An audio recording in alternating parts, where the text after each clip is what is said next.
চার ভাই চার বোন, আমি ফ্যামিলিতে সবার ছোট। বাবা কি করতেন? বাবা ডক্টর ছিলেন, ভিলেজ ডক্টর। তো আমার যখন জন্ম হবে, আমি যখন পেটে ছিলাম, আমাকে আমার মা চাচ্ছিলেন না আমার জন্ম হোক। আমাকে নষ্ট করার জন্য অনেক কিছু ট্রাই করেছেন, কিন্তু হয়নি। তারপরেও আমার জন্ম হলো।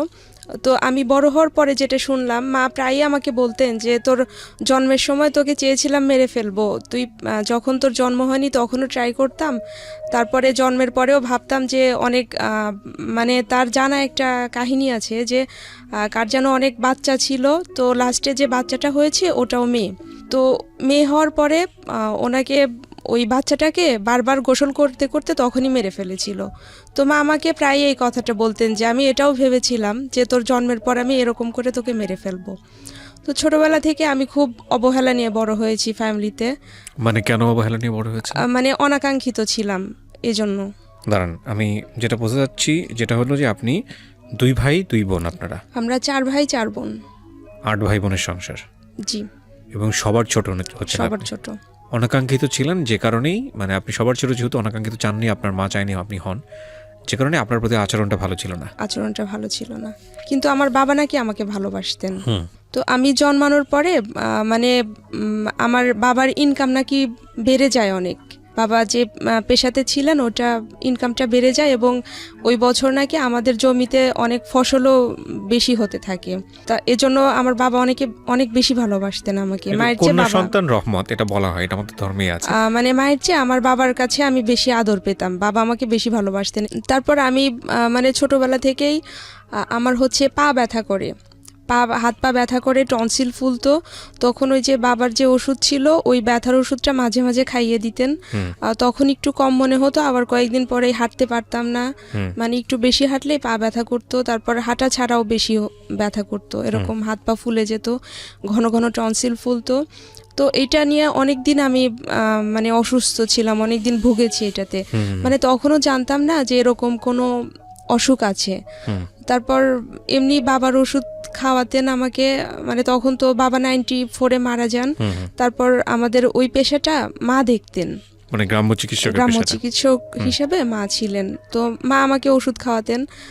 তারপর একদিন ডক্টরের কাছে নিয়ে যাওয়া হলো আমাদের উপজেলা স্বাস্থ্য কমপ্লেক্সে। ওখানে একজন ডক্টরকে দেখানো হলো, উনি বললেন শিশু হসপিটালে নিয়ে যেতে। তো ওখানে যাওয়ার পরে ব্লাড টেস্ট করা হলো, উনি বললেন যে রিউমেটিক ফিভার। এবং ওইটা এমন একটা পর্যায়ে চলে গেছে, জীবাণুর মাত্রাটা এত বেশি যে ডাক্তার বলছেন যে এর আগে কোনো পেশেন্টের শরীরে এতটা জীবাণু পাননি আমার যতটা পেয়েছিলেন। ওকে। তো ওখানে 5 বছর ট্রিটমেন্ট করা হয়। বয়স কত তখন আপনার? আমার বয়স কত আমার মনে নেই। আপনি স্কুলে পড়তেন ওই সময়টাতে? স্কুলে পড়তাম, বা পড়ার আগে থেকেই তো অসুস্থ শুরু হয়ে গেছে, তার ওই অবস্থায় আপনার স্কুলে যেতে হয়েছে? জি। তারপর আমি ওখানে ট্রিটমেন্ট করতে থাকি। তো একটা পর্যায়ে এসে এত বেশি পরিমাণ ওষুধ খেতে হতো আমাকে, প্রতিদিন 13-14টা ট্যাবলেট খেতে হতো। আর মাসে 1 মাস পর পর 12 লাখ পাওয়ারের একটা ইনজেকশন ছিল, ওইটা আমার শরীরে পুশ করা হতো। এবং ওই ইনজেকশনটা এত বেশি পাওয়ারফুল ছিল যে 1 মাসে যে পাশে নিতাম তারপরের মাসে ওইটা অন্য পাশে নিতে হতো, কোমরে ওইটা ইউজ করা হতো, পুশ করা হতো। তো ওইটা যদি পরপর 6 বার এক পাশে পুশ করা হতো তাহলে ওই সাইডটা পঙ্গু হয়ে যেত। এতটাই পাওয়ারফুল ছিল ওইটা। তো আমার ট্রিটমেন্ট করা হচ্ছে, কোনোভাবেই কোনো কাজ হচ্ছে না, ধীরে ধীরে বেশি হয়ে যাচ্ছে। তো আমি তো তখন ক্লাস 3 থেকে আমি প্রাইমারি স্কুলে ক্লাস 3 পর্যন্ত পড়াশোনা করেছি। তারপর আমাদের গ্রামে মাদ্রাসা ছিল, আমাকে মাদ্রাসায় দেওয়া হলো, ক্লাস 4-এ ভর্তি করে দেওয়া হয়েছিল। তো আমি ধীরে ধীরে পড়তাম, কোনো কিছু মনে রাখতে পারতাম না। ওষুধ খাওয়ার জন্য আমি ওই পড়াশোনা করছি, খুব আগ্রহ ছিল আমার। আমি যখন পড়তে বসছি, হয়তো একটা লাইনের শুরুতে পড়তাম, পরে লাইনের শেষে যে ফার্স্টের কি ছিল ওইটা আমি বলতে পারতাম না। আমার কোনো কিছুই মনে থাকতো না। আচ্ছা। আর তখন আমার মনে আছে আমি যখন ক্লাস 8-9-এ পড়ি, 8-এ পড়ি যখন, তখন আমাদের যে উপজেলাতে যে ডাক্তারকে দেখানো হতো উনি বলেছিলেন যে আমার 2টো কিডনি এবং হার্টের ভাল্বটা একদম ড্যামেজ হয়ে গেছে। আর ওই সময়টা আমাদের গ্রামের অনেকেই রিউমেটিক ফিভারে মারা যায়। তো ভাইয়া তখন, বড় ভাইয়া ঢাকাতে জব করেন, ভাইয়া একদিন বাড়ি গিয়েছেন, মা তখন খুব কান্নাকাটি করছেন যে ওর এরকম অবস্থা, অনেকেরই তো শুনেছি ঢাকাতে নিয়ে ট্রিটমেন্ট করে ভালো হয়েছে, তো ওকে একবার ঢাকাতে দেখানো যায় না। তারপর ভাই আমাকে ঢাকাতে নিয়ে এসেন 99-এ। আচ্ছা। তারপর ঢাকাতে আমার ট্রিটমেন্ট শুরু হয়। আমার উপজেলাতে 5 বছর ওখানে ট্রিটমেন্ট করার পরে যখন একদমই খারাপ অবস্থা, কোনোভাবে ডেভেলপ হচ্ছিল না, তখন আমাকে ঢাকাতে নিয়ে এসে ট্রিটমেন্ট শুরু হয়। তারপরে এখানেও সেম অবস্থা, আমার অনেক ওষুধ খেতে হতো এবং প্রতি মাসে আমাকে ইনজেকশন নিতে হতো। ওকে। আর প্রতি মাসে আমাকে এখানে চেক আপ করানো হতো। তো ভাইয়া প্রতি মাসে আমাকে ওষুধ কিনে দিতেন এবং মাস শেষে যদি কোনো একটা ওষুধ কিনতে হতো, মাকে যদি বলতাম যে মা আমার ওষুধটা শেষ হয়ে গেছে, আমার ওষুধ কিনতে হবে, মা খুব রাগারাগি করতেন, বলতেন যে এত মানুষ মারা যায়, তুই মরতে পারিস না, তোর জন্য আমার সংসারে কোনো আয় উন্নতি হচ্ছে না, তোর পিছে যত টাকা খরচ করি এটা যদি আমি জমা করে রাখতাম তাহলে আমার অনেক কিছু করতে পারতাম আমি এই টাকাটা দিয়ে।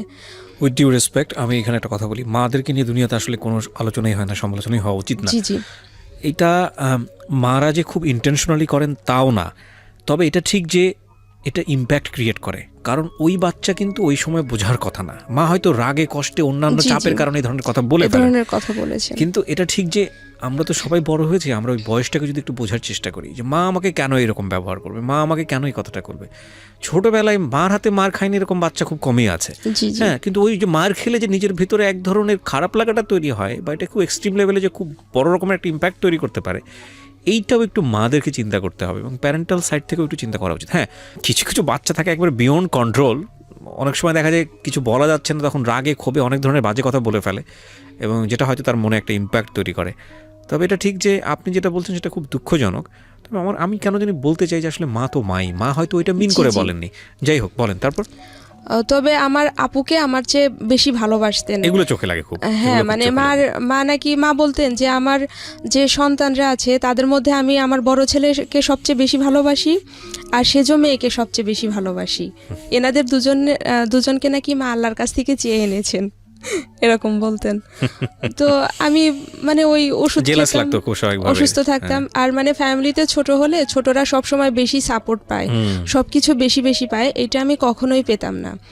তো মা বলতেন যে তুমি তো হাঁটতে পারো না, তোমাকে বাহিরে দেব কি করে, তোমাকে এই গ্রামের মাদ্রাসাতেই পড়তে হবে। তো পড়তাম, আমি খুব আগ্রহী ছিলাম পড়াশোনাতে, যদিও ভালো স্টুডেন্ট ছিলাম না।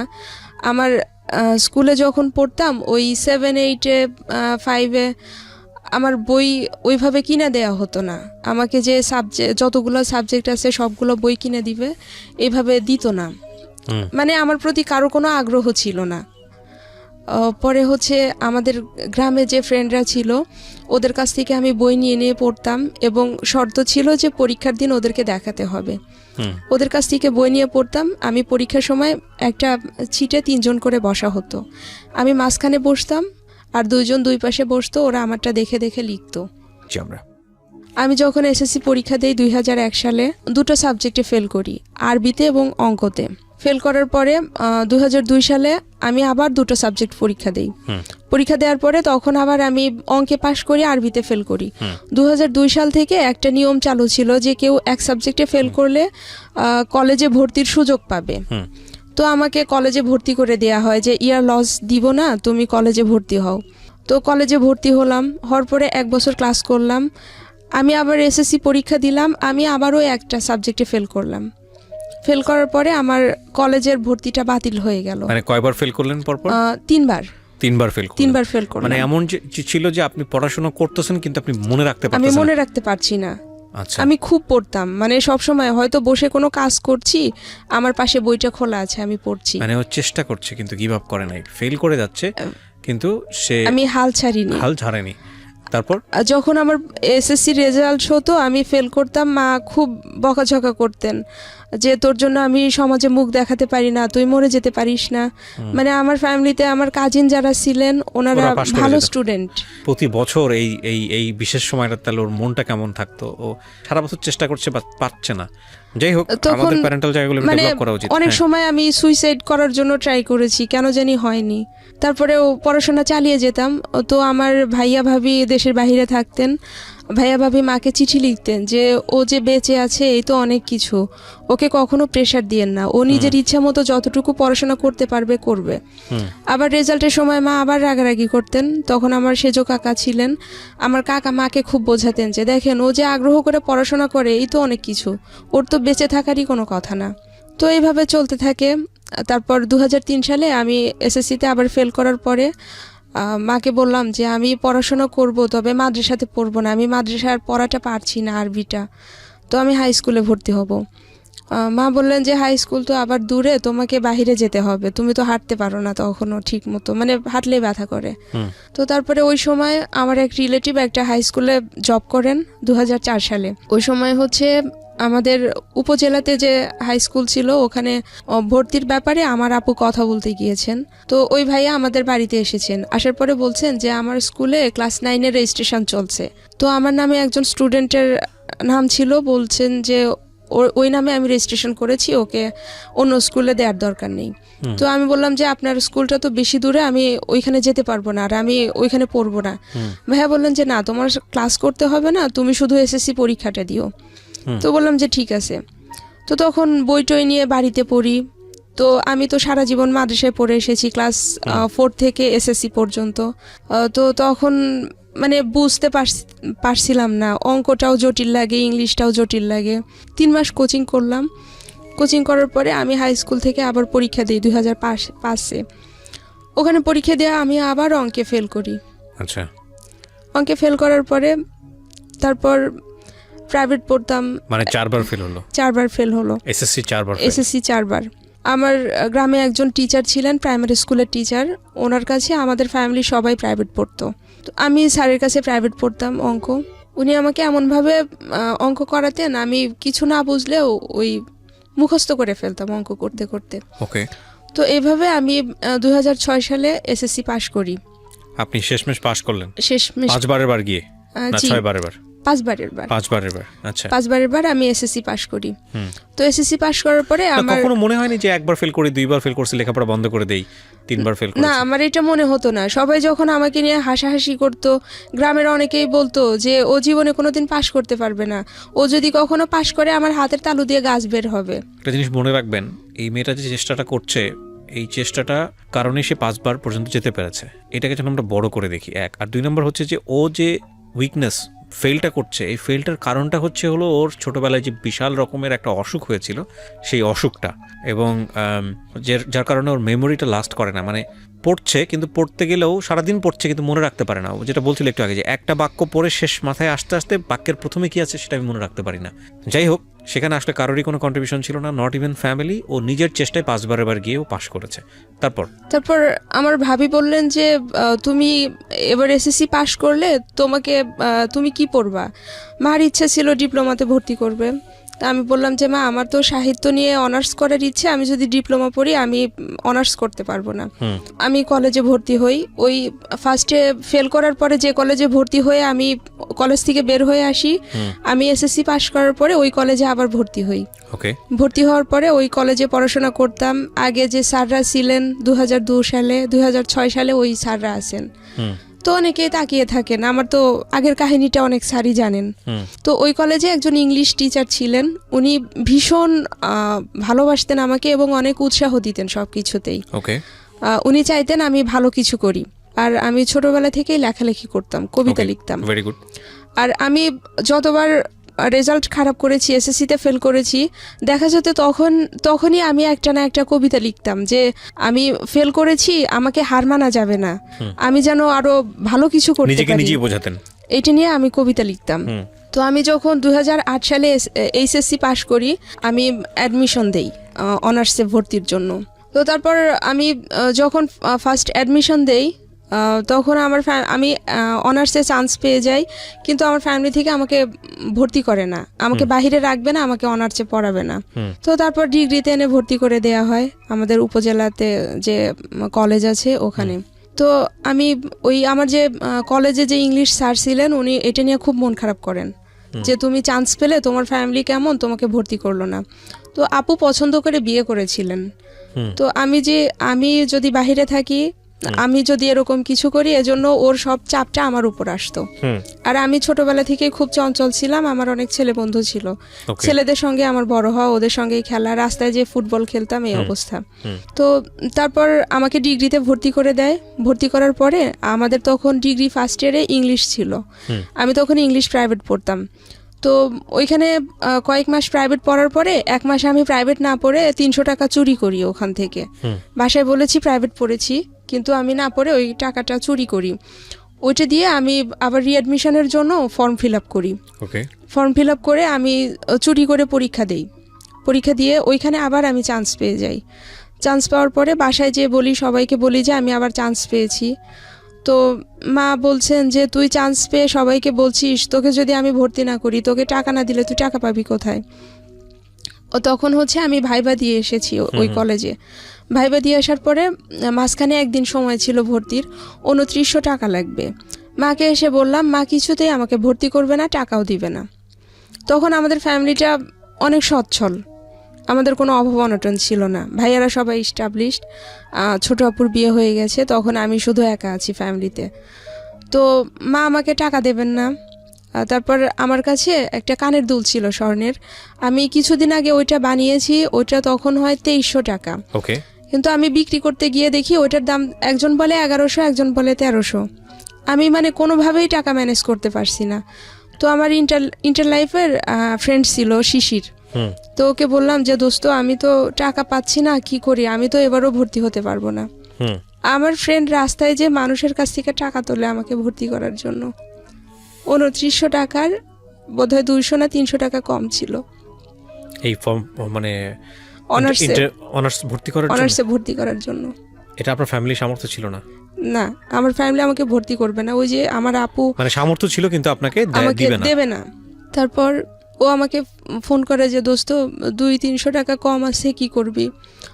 তখন বললাম যে প্রবলেম নেই, ওই কলেজে একজন নেতা ছিলেন যে উনি আমার পরিচিত, ওনাকে বললে হয়তো কাজ হবে। তখন আমি ফোনে কথা বলছি, মা তখন ওইটা শুনতে পেয়েছেন। মা শুনে বলছেন যে তুই কার কাছে টাকা নিচ্ছিস? তো বলতেছে যে তুই ওর কাছ থেকে টাকা নিচ্ছিস, এইটা দিবি কিভাবে? আমি বলছি যদি কোনোদিন শোধ করতে পারি করব, না হলে আমি করব না। তারপর মা তখন বলছে যে ওর কাছ থেকে টাকা নিতে হবে না, আমি তোকে টাকা দিব, তবে একটা শর্ত আছে। তো বললাম কি শর্ত? মা বলছেন যে তুই কোনোদিন ভার্সিটিতে ক্লাস করতে পারবি না। কেন চাচ্ছিল না যে আপনি ক্লাসে যান? ওই যে বললাম না যে আপু রিলেশন করে বিয়ে করেছিলেন। তো আপনার মায়ের ধারণা ছিল যে আপনি শুধু মায়ের ধারণা না, আমাদের ফ্যামিলি সবার ধারণা ছিল ভার্সিটি গেলে প্রেম করবে। হ্যাঁ, ভার্সিটিতে গেলে প্রেম করবে। আর আমার আপু অনেক ভদ্র ছিলেন, খুব কম কথা বলতেন, ওকে সবাই খুব বিশ্বাস করত। আর আমি খুব চঞ্চল ছিলাম, আমাকে কেউ বিশ্বাস করতো না। বললাম যে ঠিক আছে, তুমি আমাকে অন্তত ভর্তিটা করে দাও, আমি কোনোদিনও ক্লাস করব না, আমার শুধু একটা ইচ্ছেটা পূরণ হোক যে আমি অনার্সে ভর্তি হয়েছি। তারপর ভর্তি হলাম।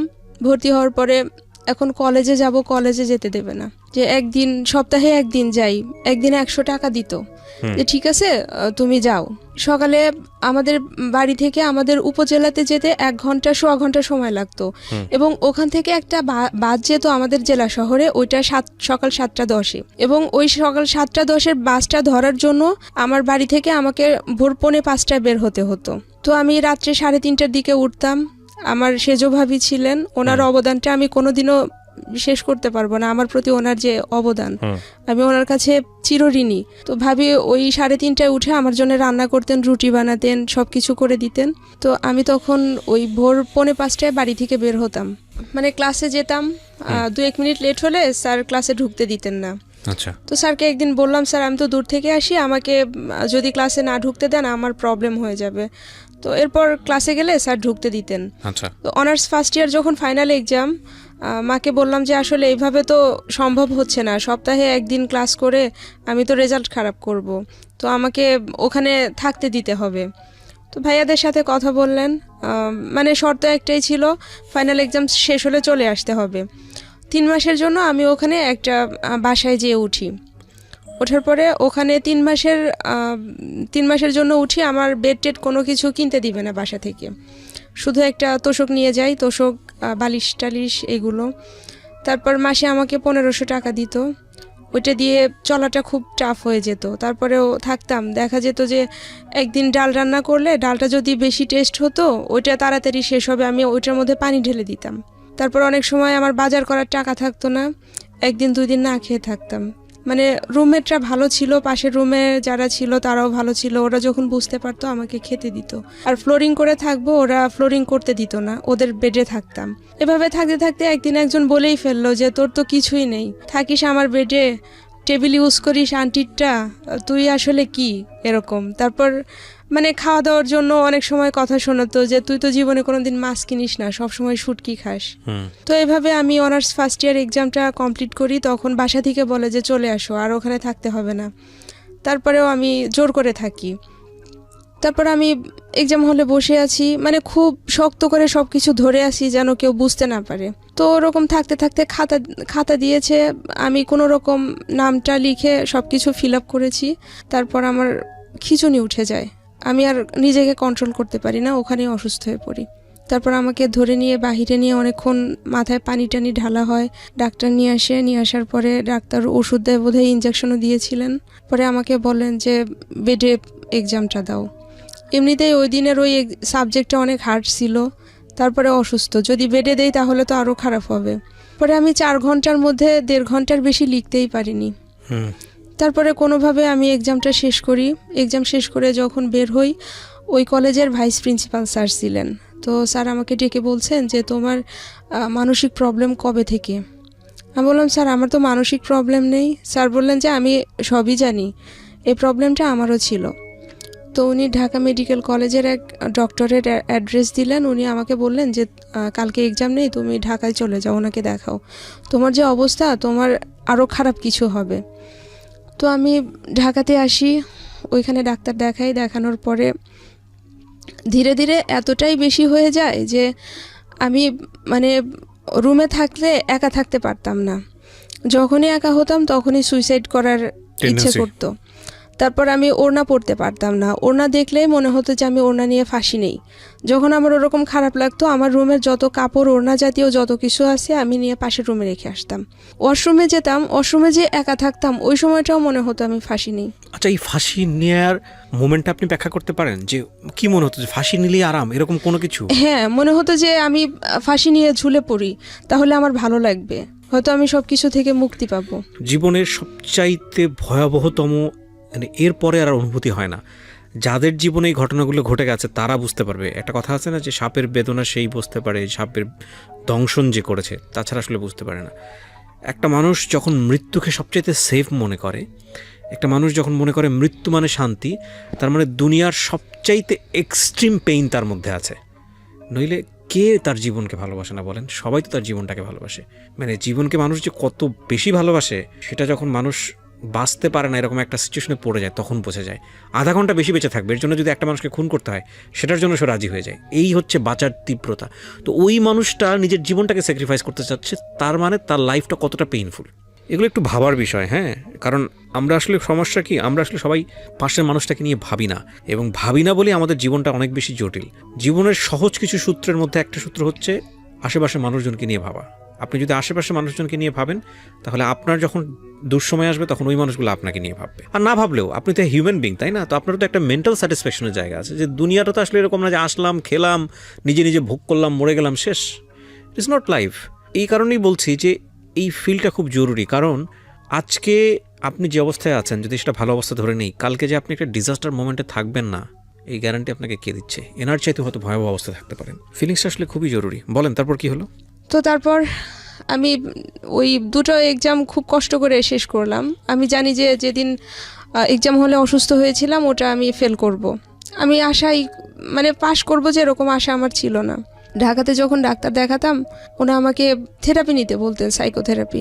তো এটা নেওয়া হয়নি। তো এখানে যে ডাক্তারটা দেখাতাম ওনা আমাকে এতটাই পাওয়ারফুল ওষুধ দিতেন, ওষুধ খাওয়ার পরে আমি বালিশে মাথা রাখতে পারতাম না, আমার মাথা মনে হতো যে সম্পূর্ণটা পচে গেছে, সারা মাথা একদম নরম।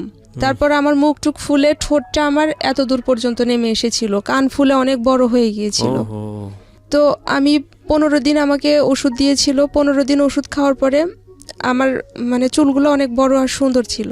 15 দিনে আমার মাথার যত চুল পড়ে গেছে আমার সারা জীবনে কোনো দিনে এত চুল পড়েনি। পরে আবার ওনাকে প্রতি মাসে দেখাতে হতো, 15 দিন 21 দিন মানে ডিপেন্ড করতো। তারপর একদিন ওখানে গিয়েছি, যাওয়ার পর দেখি ডক্টর আসেননি, ওনার লেট হবে আসতে, আরেকজন ছিলেন। তো ওনাকে প্রেসক্রিপশান দেখালাম, উনি আমাকে বলছেন যে আপনি কি আমাকে দিয়ে প্রেসক্রিপশান করাবেন? তো বললাম যে হ্যাঁ আপনি করে দেন। পরে ওনা আমার আগের প্রেসক্রিপশান দেখে বলছে কি যে এই ওষুধগুলো মানুষের যখন মানে মেন্টাল যারা অসুস্থ তাদের একদম শেষ পর্যায়ে যখন চলে যায় তাদেরকে এই ওষুধগুলো দেয়া হয়। আর আপনাকে যে ওষুধটা দিয়েছে আপনি বলছেন চুল পড়ে যাচ্ছে, এইটা খেলে মানুষের চোখের ভ্রু পর্যন্ত পড়ে যায়। ও মাই গড। ওনার ওষুধ খেলাম, পরে যাকে দেখালাম ওনারটা খাচ্ছি, মানে একই অবস্থা, কমে না। ওই দেখা যেত যে এমন অবস্থা ছিল যে আমি টিভিতে কোনো কাপলের নাটক দেখতে পারতাম না, পেপারে কোনো কাপলের ছবি দেখতে পারতাম না, রাস্তায় বের হলে কোনো কাপলকে দেখলে আমি অসুস্থ হয়ে যেতাম, আমার খিঁচুনি উঠে যেত।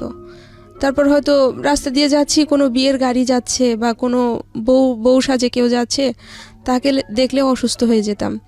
এজন্য যখন ওখানে থাকতাম ওই বাসাতে, আমি শুক্রবারে সব ফ্রেন্ডরা মিলে ঘুরতে যেতাম, আমি শুক্রবারে বের হতাম না। ওই দিন হচ্ছে বিয়ে টিয়ে বেশি থাকতো, বিয়ের গাড়ি টাড়ি সাজালে ওইটা দেখলে আমি অসুস্থ হয়ে পড়তাম। তারপরে ঢাকা মেডিকেল কলেজের যাকে দেখাতাম ওনাকে অনেক দিন দেখালাম, কিন্তু কোনো ডেভেলপ হলো না। পরে আমি এখন বঙ্গবন্ধু মেডিকেল কলেজে একজন সাইকিয়াট্রিস্টকে দেখাচ্ছি, ওনাকে দেখিয়ে আমার অনেকটা ডেভেলপ হয়েছে। আমি এখন জব করছি, ভালো আছি। জবটা কবে হলো আপনার? জবটা হয়েছে আমার 2018 নভেম্বরের 15 তারিখে। 2018 নভেম্বর 15 তারিখে ঢাকাতেই? জি, একটা প্রাইভেট কোম্পানিতে আছি। আপনি বাংলায় পড়েছেন কিন্তু আপনি কাজ করছেন অন্য ডিফারেন্ট এরিয়াতে।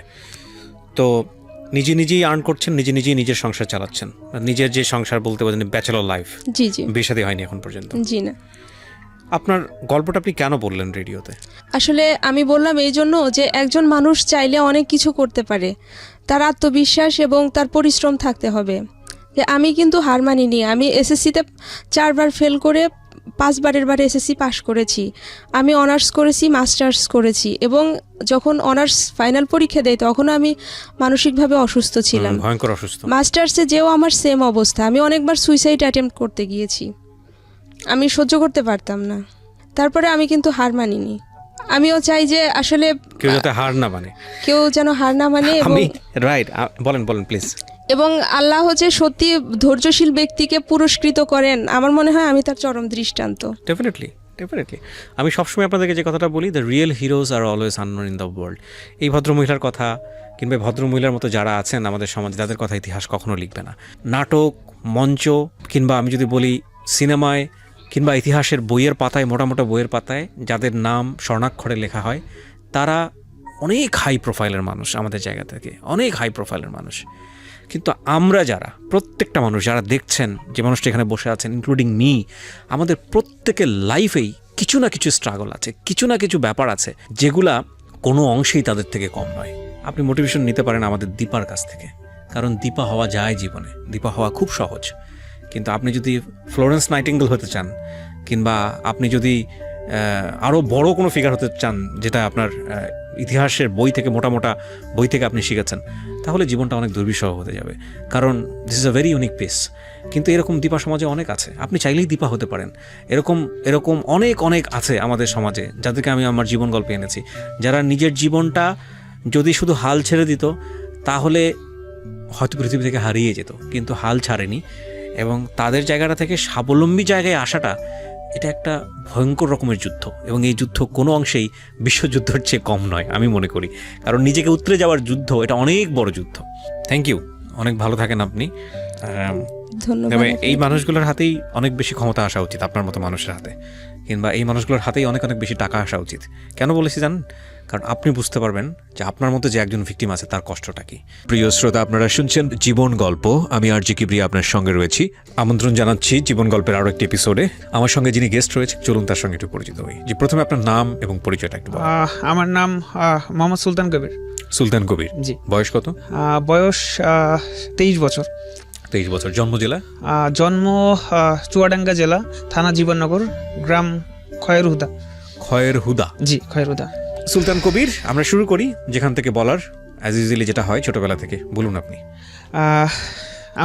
আমি জন্মগ্রহণ করেছি খয়েরুদা গ্রামে, অতি নিম্নবিত্ত পরিবারে। আসলে আমি জন্ম থেকে শারীরিক প্রতিবন্ধী বলতে যেটা বোঝে সেটা হচ্ছে যে আমি জন্ম থেকেই এক চোখ দিয়ে দেখি না, আমার জন্ম থেকেই এক চোখের সমস্যা। অ্যাকচুয়ালি যেটা বিষয় সেটা হচ্ছে যে আমি খুব কাছ থেকে জিনিসগুলো দেখি, আমি দূরের বিষয়গুলো মানে দূরের জিনিসগুলো দেখি না। আপনি কি আমাকে দেখতে পাচ্ছেন এখান থেকে? জি, একটু দেখা যাচ্ছে। একটু দেখা যাচ্ছে না? হ্যাঁ। কালার বোঝেন আপনি? কালার? জি, কালার বুঝি, কারণ এই এখন যে আলোর যে প্রতিধ্বনিটা এটা আমার চোখে লাগতেছে, তো এই জন্য আসলে আপনাকে ক্লিয়ারলি বোঝা যাচ্ছে না, বাট বোঝা যাচ্ছে যে আপনার মুখটা একটু দেখা যাচ্ছে। একটু দেখা যাচ্ছে। জি। আমার বাবা তখন ভাঙাড়ির দোকানে কাজ করতো। আচ্ছা। তো আসলে সেই সময় ভাঙাড়ির দোকানে কাজ করে মানে তেমন আয় হতো না। তো যেটা বেশি সেটা হচ্ছে যে মানে এরকম মানে পজিশনটা আসলো যে আসলে আমার তো চোখের এই অবস্থা, কারণ আমাদের ফ্যামিলিতে এরকম চোখের কারো কোনো ধরনের কোনো সমস্যা নেই। তো এখন যেটা বেশি সেটা হচ্ছে তখন মানে এত করুণ অবস্থা ছিল যে আসলে মানে দেখানোর মতো, ডাক্তার দেখানোর মতো সেরকম ধরনের ক্যাপাবিলিটি বা মানে সেরকম ধরনের সুযোগ হয়নি আর কি। মানে আমাদের আসলে আর্থিক অবস্থা এমন ছিল সেই সময় যে আসলে আমি ডাক্তার দেখানো মানে আমি যে চোখের চিকিৎসা করবো সেটা তো দূরে থাক, আসলে অ্যাট দ্যাট টাইম আসলে আমার কোনো মানে সেরকম কোনো ফুড ছিল না, সেরকম মানে আমি যে জামা কাপড় যে পরিধান করবো সেরকমও ছিল না, আমার কোনো প্রপার ড্রিঙ্কিং ওয়াটার ছিল না। আসলে সেই সময় ইলেকট্রিসিটিও মানে আমাদের পরিবারে ছিল না। অ্যান্ড ইভেন আমরা যেখানে থাকি আমরা একটা রুমে 4 জন শেয়ার করে থাকি। আমরা 2 ভাই বোন, আমার ছোট বোন আছে এখন কলেজে পড়ছে, আমার মা, বাবা এবং আমরা 4 জন। ওকে। তো এখন এভাবে তো হলো যে আসলে চোখের চিকিৎসা হলো না। চোখের চিকিৎসাটা তো এটা ধরেন যে মানে বাদই দিলাম, যেখানে আসলে আমার ফুড নাই, যেখানে আমার শেল্টার নাই, বা যেখানে আমরা এক রুমে 4 জন বা 3 জন একসাথে শেয়ার করে আছি ছোট্ট একটা রুম নিয়ে, তো সেখানে আসলে চোখের চিকিৎসাটা মানে কি বলবো, সেখানে চোখের চিকিৎসাটা আসলে হয় না। এক ধরনের বিলাসিতাই বলা যায়। জি, অবশ্যই বিলাসিতা বলা যায়। বেসিক নিড কিন্তু বিলাসিতা। জি, অবশ্যই বিলাসিতা। তো আমার আসলে এই যে চোখের এই যে সমস্যা, আমি এটার কারণে আসলে মানে ছোটবেলা থেকে অনেক হীনমন্যতায় ভুগতাম, অনেক আসলে মানে ছোটোভাবে নিজেকে দেখতাম আসলে, কারণ এটা আসলে সমাজের সোশ্যাল কনস্ট্রাক্টেড ক্যারেক্টারিস্টিক্স, আসলে সোশ্যালি কনস্ট্রাকশন যেটাকে বলে, যে আসলে আমি ধরেন এক জায়গাতে গেছি, তো সেখানে তারা আমাকে ট্রিট করছে কীভাবে, যে আমার এই যে চোখের সমস্যা, কেউ বলে কানা, কেউ বলে লুলা, বা কেউ ধরেন যে বলে মানে আসলে আমার যে হিউমিলেটিং যে ওয়ার্ড, এই ওয়ার্ডগুলো আসলে আমাকে শিখাইছে যে আমি ছোট, ওরা বড়, বা আমি আসলে মানে আমি ছোট, ওরা বড়, বা ওরা বড়, আমি ছোট। আসলে এই বিষয়গুলো না আমি নিজেকে সবসময় গুটিয়ে রাখতে চেষ্টা করতাম, আমি সবসময় হীনমন্যতায় ভুগতাম, আমার মন সবসময় ছোট হয়ে থাকতো, এই জন্য আসলে আমি মানে মিশতাম না সেভাবে, কারোর সাথে আসলে আমার মেশা হইতো না। তো আসলে মানে যখন মানে ছোটোবেলা যখন থাকে তখন সবাই আসলে খেলাধুলার জন্য এখানে যায় ওখানে যায়, বা হচ্ছে যারা সেম এজে যারা থাকে তারা এখানে যায় বা খেলাধুলা করে। বাট যেটা বেশি সেটা হচ্ছে যে আমি আসলে মিশতাম না, কারণ মিশতাম না, আমার ওই যে হীনমন্যতা ভুগতো, মানুষ আমাকে কীভাবে ইভ্যালুয়েট করবে, মানুষ আমাকে কীভাবে জানবে, বা ও আমাকে কানা বলবে কিনা, বা ও আমাকে লুলা বলবে কিনা, এই বিষয়টা আসলে মানে কানা বা লুলা বললে কি মানে তখন ধরুন আমি কেঁদে দিতাম। সো একটা বিষয় হলো সেটা হচ্ছে যে মানে আমার ওখান থেকে মানে এই যে মানুষের সাথে যে মিশতাম না, বাট আমার আসলে কি মানে পড়াশোনার যে আগ্রহ, এটা আসলে ছোটোবেলা থেকে আমি আসলে অক্ষর বা এই যে বইগুলো আসলে আমাকে খুব টানতো, বা আমার আসলেই মানে অনেক বেশি আগ্রহ ছিল বইয়ের প্রতি। আসলে বই ধরেন যে হর্ষায় দীর্ঘায়, এগুলো ছবিগুলো যখন দেখতাম না, যে অতে অজগর, আতে আম, হর্ষাইতে ইলিশ বা দীর্ঘাইতে ইগল ওড়ে, তো ওটা না আসলে আমাকে মানে প্রচুর টানতো, মানে অনেক ভালোভাবে টানতো। এরপর আসলে যে আমার বইয়ের সাথে বন্ধুত্ব শুরু হয়, আমি যে আগে বললাম মানে বইয়ের সাথে বন্ধুত্ব। জি, বইয়ের সাথে বন্ধুত্ব শুরু হয়। আমি ওই যে বললাম যে আমার ছবি বা অক্ষর এগুলো আসলে আমাকে খুব টানতো। তো এরপর আসলে আমার হচ্ছে বাসার পাশেই প্রাইমারি স্কুল, খয়রুদা সরকারি প্রাথমিক বিদ্যালয়, আমি ওখানেই ভর্তি হই মানে আমার পাশে। তো আসলে আমি ক্লাস 1 থেকে 3 পর্যন্ত মানে পড়েছি, বাট আসলে ওরকম মানে ভালো মানে আসলে গাইডেন্স পাইনি বা আসলে ওভাবে পড়াশোনা হয়নি। বাট আমি ক্লাস 4-এ আসলে একটু পড়াশোনা করে আমার রোল 9 হয়ে যায়। তো রোল 9 হয়ে যায় আমার জীবনের মানে ছোটোবেলা যদি টার্নিং পয়েন্ট বলি তাহলে সেটা ক্লাস 5। আমি ক্লাস 5-এ আমার টার্নিং পয়েন্ট হয়, কারণ আমি ক্লাস 5-এ হচ্ছে রোল নাম্বার আমি হঠাৎ করে ফার্স্ট হয়ে যাই। তো ওটা আসলে আমার জীবনের মানে টার্নিং পয়েন্ট বলা যায়। তো কারণ ওই সময় আসলে আমাকে আমার এক টিচার অনেক বেশি তত্ত্বাবধান করেছিলেন, যার কাছে আমি সারা জীবন ঋণী থাকবো। তিনি হলেন মফিজ স্যার। কারণ মফিজ স্যার আসলে আমাকে নিজের ছেলের মতো করে ভাবতেন।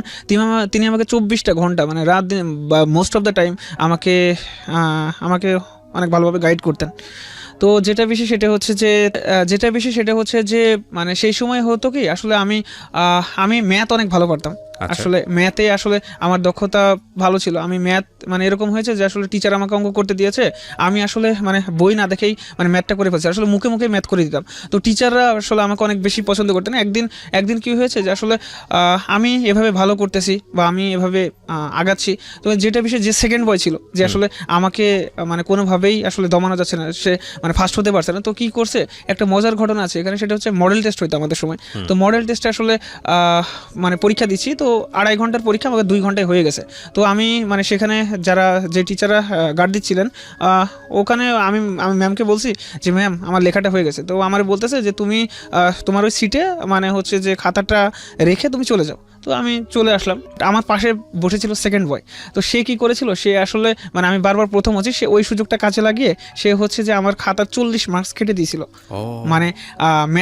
মানে ম্যাথে আসলে যে আমি যে সবসময় 100-এ মানে 100-তে 99 পাইতাম, 98 পাইতাম, আর টিচার আমাকে অনেক বেশি করতো। তো সে আসলে আমার মানে ওই খাতাটা কেটে দিয়েছিল। তো এবার যখন রেজাল্ট ইভালুয়েট করা হচ্ছে বা রেজাল্ট যখন দিবে, তখন আসলে মানে করছে কি, তো মানে আমার টিচার দেখছে যে আমি সমাজে 97 পেয়েছি বা বিজ্ঞানে 94 আসছে বা অন্যান্য সাবজেক্টগুলোতে আপনি ভালো করেছেন কিন্তু অঙ্কে খারাপ করেছেন। বাট অঙ্কতে অনেক বেশি খারাপ হয়েছে। তো আমাকে স্যার বললো যে আসলে সুলতান তোর তো খারাপ করার কথা না, তাহলে আসলে বিষয়টা কী হয়েছিল। তো আমি বললাম যে স্যার আমার পাশের যে স্টুডেন্টটা ছিল, তো ওর নাম সোহাগ, তো ও স্যার তাহলে হয়তো বা মানে এই জিনিসটা ক্রস করে দিয়েছে বা এই জিনিসটা কেটে দিয়েছে। তো যেটা বেশি সেটা হচ্ছে যে আসলে কি বলবো, মানে ক্লাস 5টা অনেক বেশি আমার জন্য অনেক বেশি টার্নিং পয়েন্ট ছিল। আমি ওখান থেকে অনেক কিছু শিখেছি, অনেক কিছু জেনেছি। বাট সে সময় আসলে মানে বৃত্তি পরীক্ষা দিতে পারতো মানে প্রথম শ্রেণীর যারা থাকতো, মানে প্রথম দিকে যারা থাকতো 1 থেকে 10 জন। তো আমি আসলে বৃত্তি পরীক্ষার জন্য নির্বাচিত হয়েছিলাম। আমি বৃত্তি পরীক্ষা দিয়েছিলাম এবং আল্লাহর রহমতে এবং সবার দোয়াতে এবং স্যারের প্রচেষ্টায় আমি নিজে ওখান থেকে ট্যালেন্ট পুলে বৃত্তি পেয়েছিলাম। আমাদের স্কুল থেকে 4 জন বৃত্তি পেয়েছিল। তো এটা আসলে মানে এটা মোটামুটি মানে প্রাইমারি স্কুল জীবন আমার এই যে প্রাথমিক। আপনি বৃত্তি পেলেন? জি আমি ওটা আমার জীবনের একটা টার্নিং পয়েন্ট ছিল। নিশ্চয়ই। জি। এবং এবার আসলে ক্লাস 6-এ, তো ক্লাস 6-এ যেটা হলো কি, সেটা হচ্ছে যে আসলে ক্লাস 6-এ আসলে ইউনিফর্মের যে বিষয়টা থাকে, ইউনিফর্ম পরে যাওয়া। আসলে আমি ইউনিফর্ম মানে যেটা বিষয় সেটা হচ্ছে আমার আর্থিক অসঙ্গতি সবসময় ছিল। তো যেটা বিষয় সেটা হচ্ছে যে আসলে আমি এক ইউনিফর্মে তিনটা বছর পার করছি, ক্লাস 6, 7, 8। তো এখানে একটা বিষয় বলে ভালো, সেটা হচ্ছে যে আসলে আমার এই যে চোখের যে সমস্যাটা, এটার জন্য আসলে না আমি হোয়াইট বোর্ডটা দেখতে পারি না। মানে স্যার যে লিখছেন বা স্যার যে আসলে করতেছে, সেটা আসলে আমার মানে হোয়াইট বোর্ডটা যে মানে আমি যে দেখবো মানে সেই শক্তিটুকু আমার নাই। আমি প্রথম বেঞ্চে বসে থাকি, বাট আমার হোয়াইট বোর্ড দেখা হয় না। আমি সেকেন্ড বেঞ্চে বসি, তাও আমি আসলে হোয়াইট বোর্ডটা দেখতে পারি না। তো আসলে ওই সময় আসলে আমি খুব বেশি ফিল করতাম যে আসলে আমার যে অসহায়ত্ব, মানে এই যে আমি যে একটা জিনিস যে দেখতে পারতেছি না, এটা আসলে আমার চরম অসহায়ত্ব দেখতে। আসলে সবাই লিখতেছে, সবাই লিখতেছে বা সবাই বিষয়টা বুঝতে পারছে বা সবাই দেখতে পারছে, বাট আসলে আমার ওই শক্তিটা নেই যে আমি দেখতে পারছি না। আমার চোখের পানি মানে টপ করে শুধু পড়তো। আমার ক্লাসমেটরা দেখতো, কিন্তু আসলে ওই সময় আসলে কোঅপারেশন বা কোঅপারেটিভ যে ম্যানার আসলে এটা মানে ছিল না। এটা আসলে অ্যান্ড ইভেন এখান থেকে হয়েছে কি, আসলে আমি আল্লাহ তাআলার কাছে অনেক বেশি মানে আল্লাহ তাআলার প্রতি অনেক বেশি অভিমান হতো যে আসলে আমার জীবনটা যদি অন্য সবার মতো হতো, আসলে আমার কি আসলে এই যে 2টা চোখ, আমার কি আসলে একটা চোখ ভালো দিলে কি মানে আরেকটা চোখ যদি ভালো হতো, তাহলে কি আল্লাহ তাআলার কি খুব ক্ষতি হয়ে যেত? এগুলো আসলে মানে অনেক বেশি মনে হতো বা অনেক বেশি আসলে আমাকে করতো, কাঁদাতো। বাট যেটা বিষয় সেটা হচ্ছে যে ক্লাস 8-এ পরীক্ষা দিলাম। ক্লাস 8-এ পরীক্ষা দিয়ে আল্লাহর রহমতে সাধারণ গ্রেডে বৃত্তি পেলাম, আলহামদুলিল্লাহ। তো যেটা বিষয় সেটা হচ্ছে আমার জীবনের মোড় ঘুরে যায় ক্লাস 9-এ। আমার বাবা যে ভাঙাড়ির দোকানে কাজ করতেন, সেখান থেকে যে আয়টা হতো, সেখান থেকে আসলে আমাদের মানে মানে কোনোরকম খেয়ে পরে চলে যেতাম। আর ক্লাস 9-এ হঠাৎ করে আমার আবার ব্রেন স্ট্রোক হয়ে যায়। আমার আব্বা ব্রেন স্ট্রোক হয়ে যান, তো ওনাকে ডাক্তারের কাছে নিয়ে যাওয়া হয় খুলনাতে। তো ডাক্তাররা তাকে চেক আপ বা সমস্ত চিকিৎসার পর বলেন যে তোমার আব্বাকে যদি বাঁচাতে চাও বা তোমার আব্বা যদি থাকতে চায় বা তোমার আব্বা যদি অনেকদিন যদি লাস্টিং করতে চাই, তাহলে মানে সে আর কোনো কাজ করতে পারবে না। সে যে ভাঙাড়ির দোকানে কাজ করে বা সে যে করে, তোমার আব্বাকে সারা জীবন শুয়ে বসে চলতে হবে। এখন এই যে বিষয়টা, এই জীবনটা মানে তখন ওই সময় ধরেন যে আমার চোখের এই অবস্থা প্লাস এই যে আর্থিক যে দুরবস্থা, তখন আসলে না আমার মাথায় আকাশ ভেঙে পড়লো। আমি নিশ্চয়ই আপনার ফ্যামিলিতে বড় কে সবার বড় আমি, আমার ছোট বোন আছে। চিন্তা করেন অবস্থা, 4 ভাই বোন আপনারা? জি, আমরা 2 ভাই বোন। 1 ভাই 1 বোন আপনারা? জি জি, 1 ভাই। আপনি বড় আর আপনার ছোট একটা বোন? আমার ছোট বোন। জি, মানে ওরা 4 জন হচ্ছে 4 জন মিলে ফ্যামিলি মেম্বার। জি জি জি। ওকে, তারপর তো এটা হচ্ছে সবচেয়ে মানে কি বলবো, তখন আসলে আমার পড়া রানিং আছে। অ্যান্ড ইভেন আমি এই যে টাকা পয়সার অভাবের জন্য আমি ফার্স্ট বয় হওয়া সত্ত্বেও আমি আসলে সায়েন্স নিইনি, কারণ আসলে গ্রামে সায়েন্সের ওরকম টিচার ছিল না, আর মানে সায়েন্সে অনেক খরচ। তো যেটা বেশি সেটা হচ্ছে যে আমি টাকার অভাবের জন্য কিন্তু ক্লাস 9-এ আর্টস নিয়েছিলাম, যে আসলে সে সময় মানে কারণ বায়োলজি আছে, কেমিস্ট্রি আছে, ফিজিক্স আছে, পড়তে পারবো না। জি জি, পড়তে পারবো না, কারণ আমার আসলে আর্থিক ওরকম মানে সঙ্গতি নাই। তো যেটা বিষয় হলো সেটা হচ্ছে যে তো আব্বুর এরকম অবস্থা। তো এখন আমার মা একটু শিক্ষিত, আমার মা এসএসসি পাস। তো সেই সময় আমার আম্মা বলল যে আসলে সংসারে তো এরকম দুরবস্থা, চল আমি আর তুই মিলে টিউশনই করি। তো এখান থেকে আসলে মানে আমার জীবনের আসলে মানে নতুন একটা অধ্যায়ের শুরু, যে আমি আসলে তখন আমাদের গ্রামে মানে একটা আমাদের বাসায় মানে ছেলে মেয়েদেরকে পড়াইতাম ক্লাস 2, ক্লাস 3, ক্লাস 5 এভাবে আসলে পড়ানো শুরু করলাম। মানে আসলে ওই সময়টা না, ওই মানে যেই সময়টা আসলে দুরন্তপনা, যে সময় আসলে মানে খেলে বেড়ানোর সময়, যে সময়টা আসলে মানে কি বলবো, হাসি আড্ডা মানে তামাশার সময়, সেই সময়টা আসলে আমি বুঝে গেছি যে আসলে আমার কী করা দরকার বা কী করা উচিত। তো তখন থেকে আসলে সংসারের ভাড়াপনটা চলে আসে। তো আলহামদুলিল্লাহ আমি আমার মায়ের প্রচেষ্টা, মায়ের মানসিক সমর্থনে আমি তখন থেকে টিউশনি করা শুরু করি। আপনার মাও টিউশনি করতেন? জি, আমার মাও টিউশনি করতেন। আমার মা যেহেতু শিক্ষিত ছিলেন, মানে এসএসসি পাস ছিলেন, তো ওখান থেকে আসলে মানে বাসায় টিউশনি করানো হতো ক্লাস 1, ক্লাস 2। তো আসলে গ্রামে আসলে টিউশনি করে খুব বেশি ফায়দা হয় না, কারণ ওখানে আসলে টাকা পয়সা খুবই কম দেয়। মানে ধরেন যে একজনকে পড়াইলে 100 টাকা, অ্যান্ড ইভেন মানে সারাদিন পড়াইতে, যেমন ধরে যে সকালে, বিকালে বা রাতে এরকম। তো এখানে যে বিষয়টা সেটা হচ্ছে যে এভাবে চলতে থাকলো, ক্লাস 9-10 এভাবে পার করলাম। আসলে আমি অতিরিক্ত টিউশনের প্রতি মানে মোস্ট অফ দ্য টাইম আমি টিউশন করতাম, এই জন্য আসলে আমার একাডেমিক্যালি একটু আমি মানে মিসট্র্যাক হয়ে যায়। তো লেখাপড়ার দিকে, আপনার নিজের লেখাপড়ার দিকে সময় দিতে পারছেন? জি না, আমি নিজের লেখাপড়ার দিকে সময় আসলে দেওয়া হয়নি। তো এজন্য যেটা বেশি সেটা হচ্ছে যে আমার এসএসসি পরীক্ষা দিয়েছিলাম 2012-তে যশোর বোর্ড থেকে, মানবিক বিভাগ থেকে। তো ওখানে আসলে রেজাল্ট খুব বেশি মানে হয়নি, 4.44 আসছিল out of 5। G, out of 5 4 আসছিল। তো যেটা বেশি সবাই তো এটা 4 আসছিল। তো এরপর ভর্তি হলাম উথলি কলেজ, মানে আমার বাসা থেকে প্রায় 8 কিলোমিটার দূরে।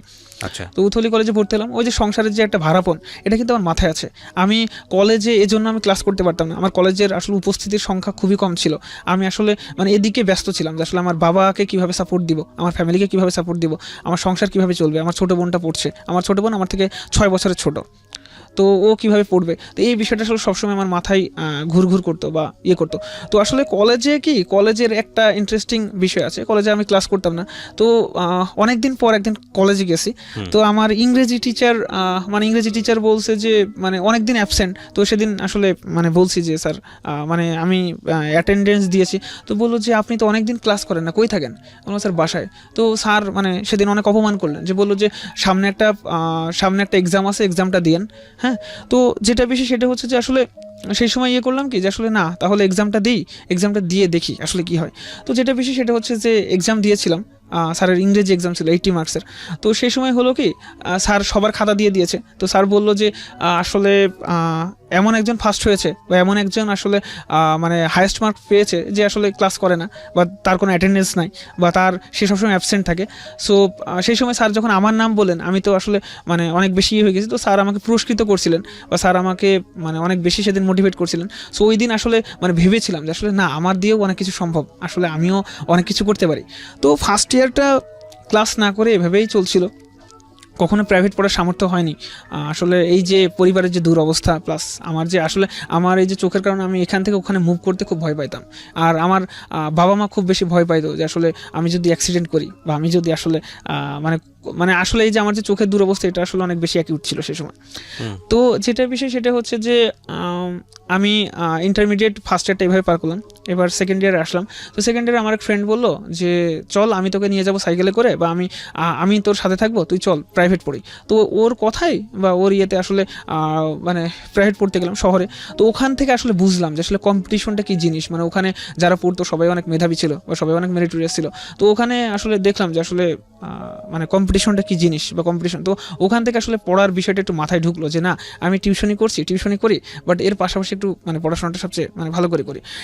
অ্যান্ড ইভেন ভাইয়া যেটা বেশি সেটা হচ্ছে যে আমি মানে মোস্ট অফ দ্য টাইম টিউশনি করতাম। আমি মানে এই যে কলেজে থাকাকালীন মানে আমি রাত 10টার আগে কখনো পড়তে বসতে পারিনি, মানে আমার টিউশনের চাপ এত ছিল। মানে আমি ব্যাচ করে পড়াইতাম, তো সকালে একটা ব্যাচ, তারপর ধরেন যে মানে দুপুরে একটা ব্যাচ ছিল, সন্ধ্যায় একটা ব্যাচ ছিল, বা রাতে একটা ব্যাচ ছিল। এভাবে করতে করতে কি মানে আমি রাত 10টার আগে কখনো পড়তে বসতে পারিনি। তো ওই যে একটা কম্পিটিশনের যে মানে ভিত আমার ভিতর চলে আসছিল যে না, এখানে আসলে পড়াশোনা করাটা খুব দরকার বা এরকম জাতীয়। তো এই যে অ্যান্ড ইভেন ওখানে যে মানে ওই যে আমি যে শহরে যেই মানে যেখানে পড়তাম, তো ওখানে আসলে কি মানে ওখানে মানে টিচারের ওখানে রেসপন্স ভালো হতো, ওখানে পারফরমেন্স মানে মোটামুটি ভালোই করতাম। তো ওখানে স্যার আসলে আমাকে মোটিভেট করতো বা করতো। অ্যান্ড ইভেন পরীক্ষা নিলে আমি মোটামুটিভাবে ফার্স্টই হইতাম বা। তো ওখান থেকে আসলে স্যার মানে আমার মাথায় গেঁথে দিয়েছিল যে তুমি যদি চেষ্টা করো তুমি অনেক পারবে বা তুমি অনেক ভালো করবে। তো ওখান থেকে আসলে মানে ক্লাস তো আমি রাত 10টার পরে মানে প্রতি ইয়েতে পড়তে বসতাম।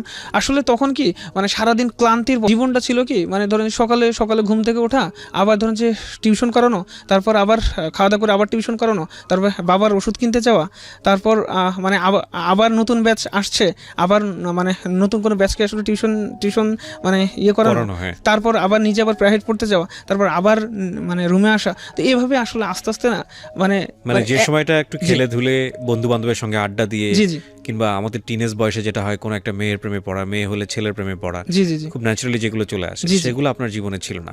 আপনার জীবনে ছিল হচ্ছে শারীরিক এই প্রতিবন্ধকতা নিয়েও সংসারের হাল ধরা, অসুস্থ বাবার চিকিৎসা করা, কিছু ইনকাম করা, এবং দিন শেষে নিজের লেখাপড়াটাও যে কোনো ভাবে হোক চালিয়ে নেওয়া। অবশ্যই।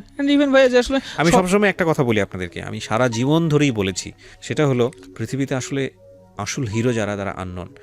কোনো একটা কবিতায় সেদিন পড়ছিলাম যে ওই মানুষটার কন্ট্রিবিউশন কিন্তু আমরা মনে রাখি না। ধরেন আপনি পাবলিক ক্রাউড একটা বাসে উঠেছেন, হ্যাঁ, এবং আপনি খুব ওই সময়টাতে খুব ফিল করছেন, মানে খুব গিজগিজ করা, হ্যাঁ, এবং আপনি ফিল করছেন আপনি অসুস্থ, আপনি দাঁড়াতে পারছেন না, ফিল করছেন কেউ যদি আমাকে সিটটা ছেড়ে দিত, হঠাৎ করে দেখলেন যে পাশ থেকে একজন মানুষ আপনাকে সিটটা ছেড়ে দিয়ে বলছে ভাই আপনি এখানে বসেন, আপনাকে দেখে মনে হচ্ছে আপনি অসুস্থ। এই মানুষটার কথা কোথাও লেখা থাকবে না, কিন্তু এই মানুষটা যে কত বড় একটা উপকার করলেন, এই ছোট অনেক বৃহৎ উপকার, এই মানুষগুলো কিন্তু আমার কাছে মনে হয় যে আসল মানুষ। আরেকটা ইন্টারেস্টিং বিষয়, এই কথাগুলো কেন বললাম, যে এই যে এরকম যে ঘটনাটা আমাদের সামনে আজকে এখানে উঠে আসছে সুলতান কবিরের, এরকম সুলতান কবির আমাদের সমাজে অসংখ্য আছে, কিন্তু তাদেরকে কখনোই বইয়ের পাতায় আপনি পাবেন না, তাদেরকে আপনি কখনো নাটক, গল্প, উপন্যাসের ক্যারেক্টারে পাবেন না, যাদেরকে মোটিভেশন হিসেবে আমাদের ছোটবেলা থেকে শিখে এসেছি পুঁথিগত বিদ্যাতে, তাদের জায়গাতে কখনো সুলতান কবিরকে পাবেন না। ডেফিনেটলি যাদেরকে আমরা পাই তাদের লাইফে হয়তো আরও বড় ড্রামা থাকে, অন্যরকম থাকে, অনেক বড় সাকসেস স্টোরি থাকে, সাকসেস স্টোরির জায়গায় অনেক বড় একটা ইকোনমিক ফিগার থাকে। কিন্তু কথা হচ্ছে ভাই, সবাই তো বিল গেটস হয় না, সবাই তো মহাত্মা গান্ধী হয় না, সবাই আমাদের সামনে যারা মোটিভেশন হিসেবে যাদেরকে উদাহরণ দেওয়া হয়, সবাই তো এটা হয় না, তাই না? সো আমার কাছে কেন জানি মনে হয় যদি মোটিভেশন নিতে হয় তাহলে ওই বিল গেটস কিংবা কেএফসির মালিক, কিংবা আপনি যদি বলেন মহাত্মা গান্ধী বা আরও যারা বড় বড় ফিগার আছে, মাও সেতুং, হ্যাঁ প্রয়োজন আছে, কিন্তু এগুলো আমার কাছে মনে হয় যে ইটস ভেরি আনটাচেবল, এগুলো জীবনও টাচ করা যাবে না আমাদের মতো সাধারণ মানুষের জায়গা থেকে। কালে কোশমিন কালে হইলেও দু একজন হতে পারে, কিন্তু যেহেতু সুলতান কবির হওয়া যায়, যেহেতু ওয়াসিম হওয়া যায়, তাহলে মোটিভেশন নিতে হলে এদের কাছ থেকে নেওয়া উচিত। আমার কাছে আমার ব্যক্তিগত অপিনিয়ন, আপনি চাইলে ডিসএগ্রি করতে পারেন। সেজন্যই আমি বলি যে সমাজের চারপাশে অসংখ্য হিরো আছে আমাদের, কিন্তু আমরা আসলে চোখ মেলে দেখি না। যাই হোক সুলতান কবির, আমি ইন্টারাপ্ট করে ফেললাম, আপনি কন্টিনিউ করেন, বলেন। তারপর আসলে আমি এইচএসসি পরীক্ষা দিয়েছিলাম 2014 সালে, মানবিক বিভাগ থেকে পরীক্ষা দিই। তো মানবিক বিভাগ থেকে পরীক্ষা যশোর বোর্ডে, জি যশোর বোর্ডে। তো মানবিক বিভাগে পরীক্ষা দিলাম। তো মানবিক বিভাগে পরীক্ষা দিয়ে একটা এখানে যেটা করলো যে আসলে কোচিং করতে হবে, বিশ্ববিদ্যালয়ে ভর্তি। এর আগে একটা কথা বলে নিই, সেটা হচ্ছে আসলে সংসারের যেখানে দুরবস্থা বা সংসারের যে এই যে অবস্থা, এখান থেকে আসলে মানে বাইরে পড়াশোনা করতে যাওয়াটা আসলে অনেক টাফ একটা বিষয়। চুয়াডাঙ্গা থেকে যে কোনো একটা পাবলিক বিশ্ববিদ্যালয়ে পড়তে যাওয়ার মতো।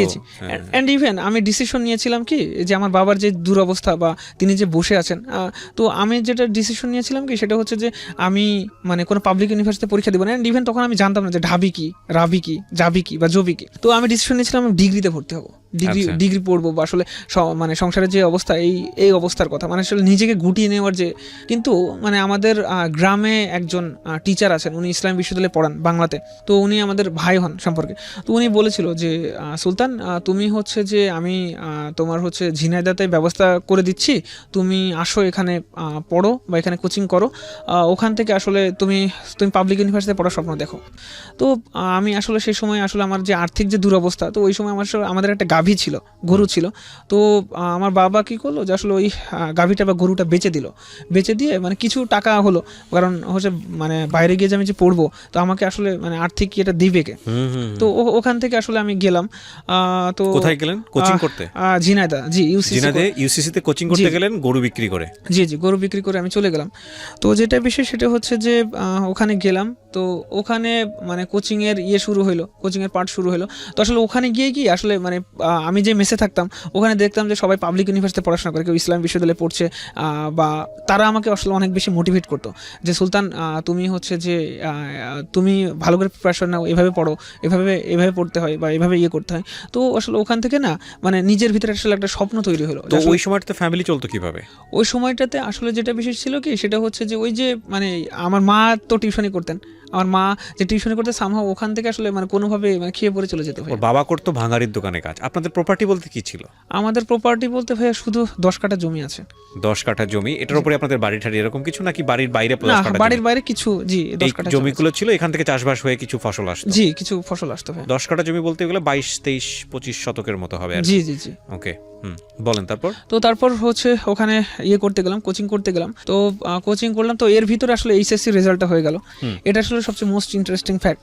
তো এইচএসসি রেজাল্টে আমি আল্লাহর রহমতে বা সবার দোয়াই গোল্ডেন A+ পাইলাম। কারণ এই যে 4.44 থেকে গোল্ডেন A+ পাওয়া, এটা আসলে মানে আমার জীবনে অনেক বড় টার্নিং পয়েন্ট ছিল। বিশাল টার্নিং পয়েন্ট, মানব বিভাগ থেকে গোল্ডেন A+ পাওয়া এরকম একটা ক্রিটিক্যাল সিচুয়েশন। এন্ড ইভেন ওই সময় হচ্ছে যে কলেজ থেকে আমি মানে সম্মিলিত মেধা তালিকায় কলেজ থেকে ফার্স্ট হলাম। ওয়াও। এন্ড ইভেন আমি হচ্ছে মানে বোর্ড স্কলারশিপ পেলাম, আমার বোর্ডে একটা পজিশন হলো।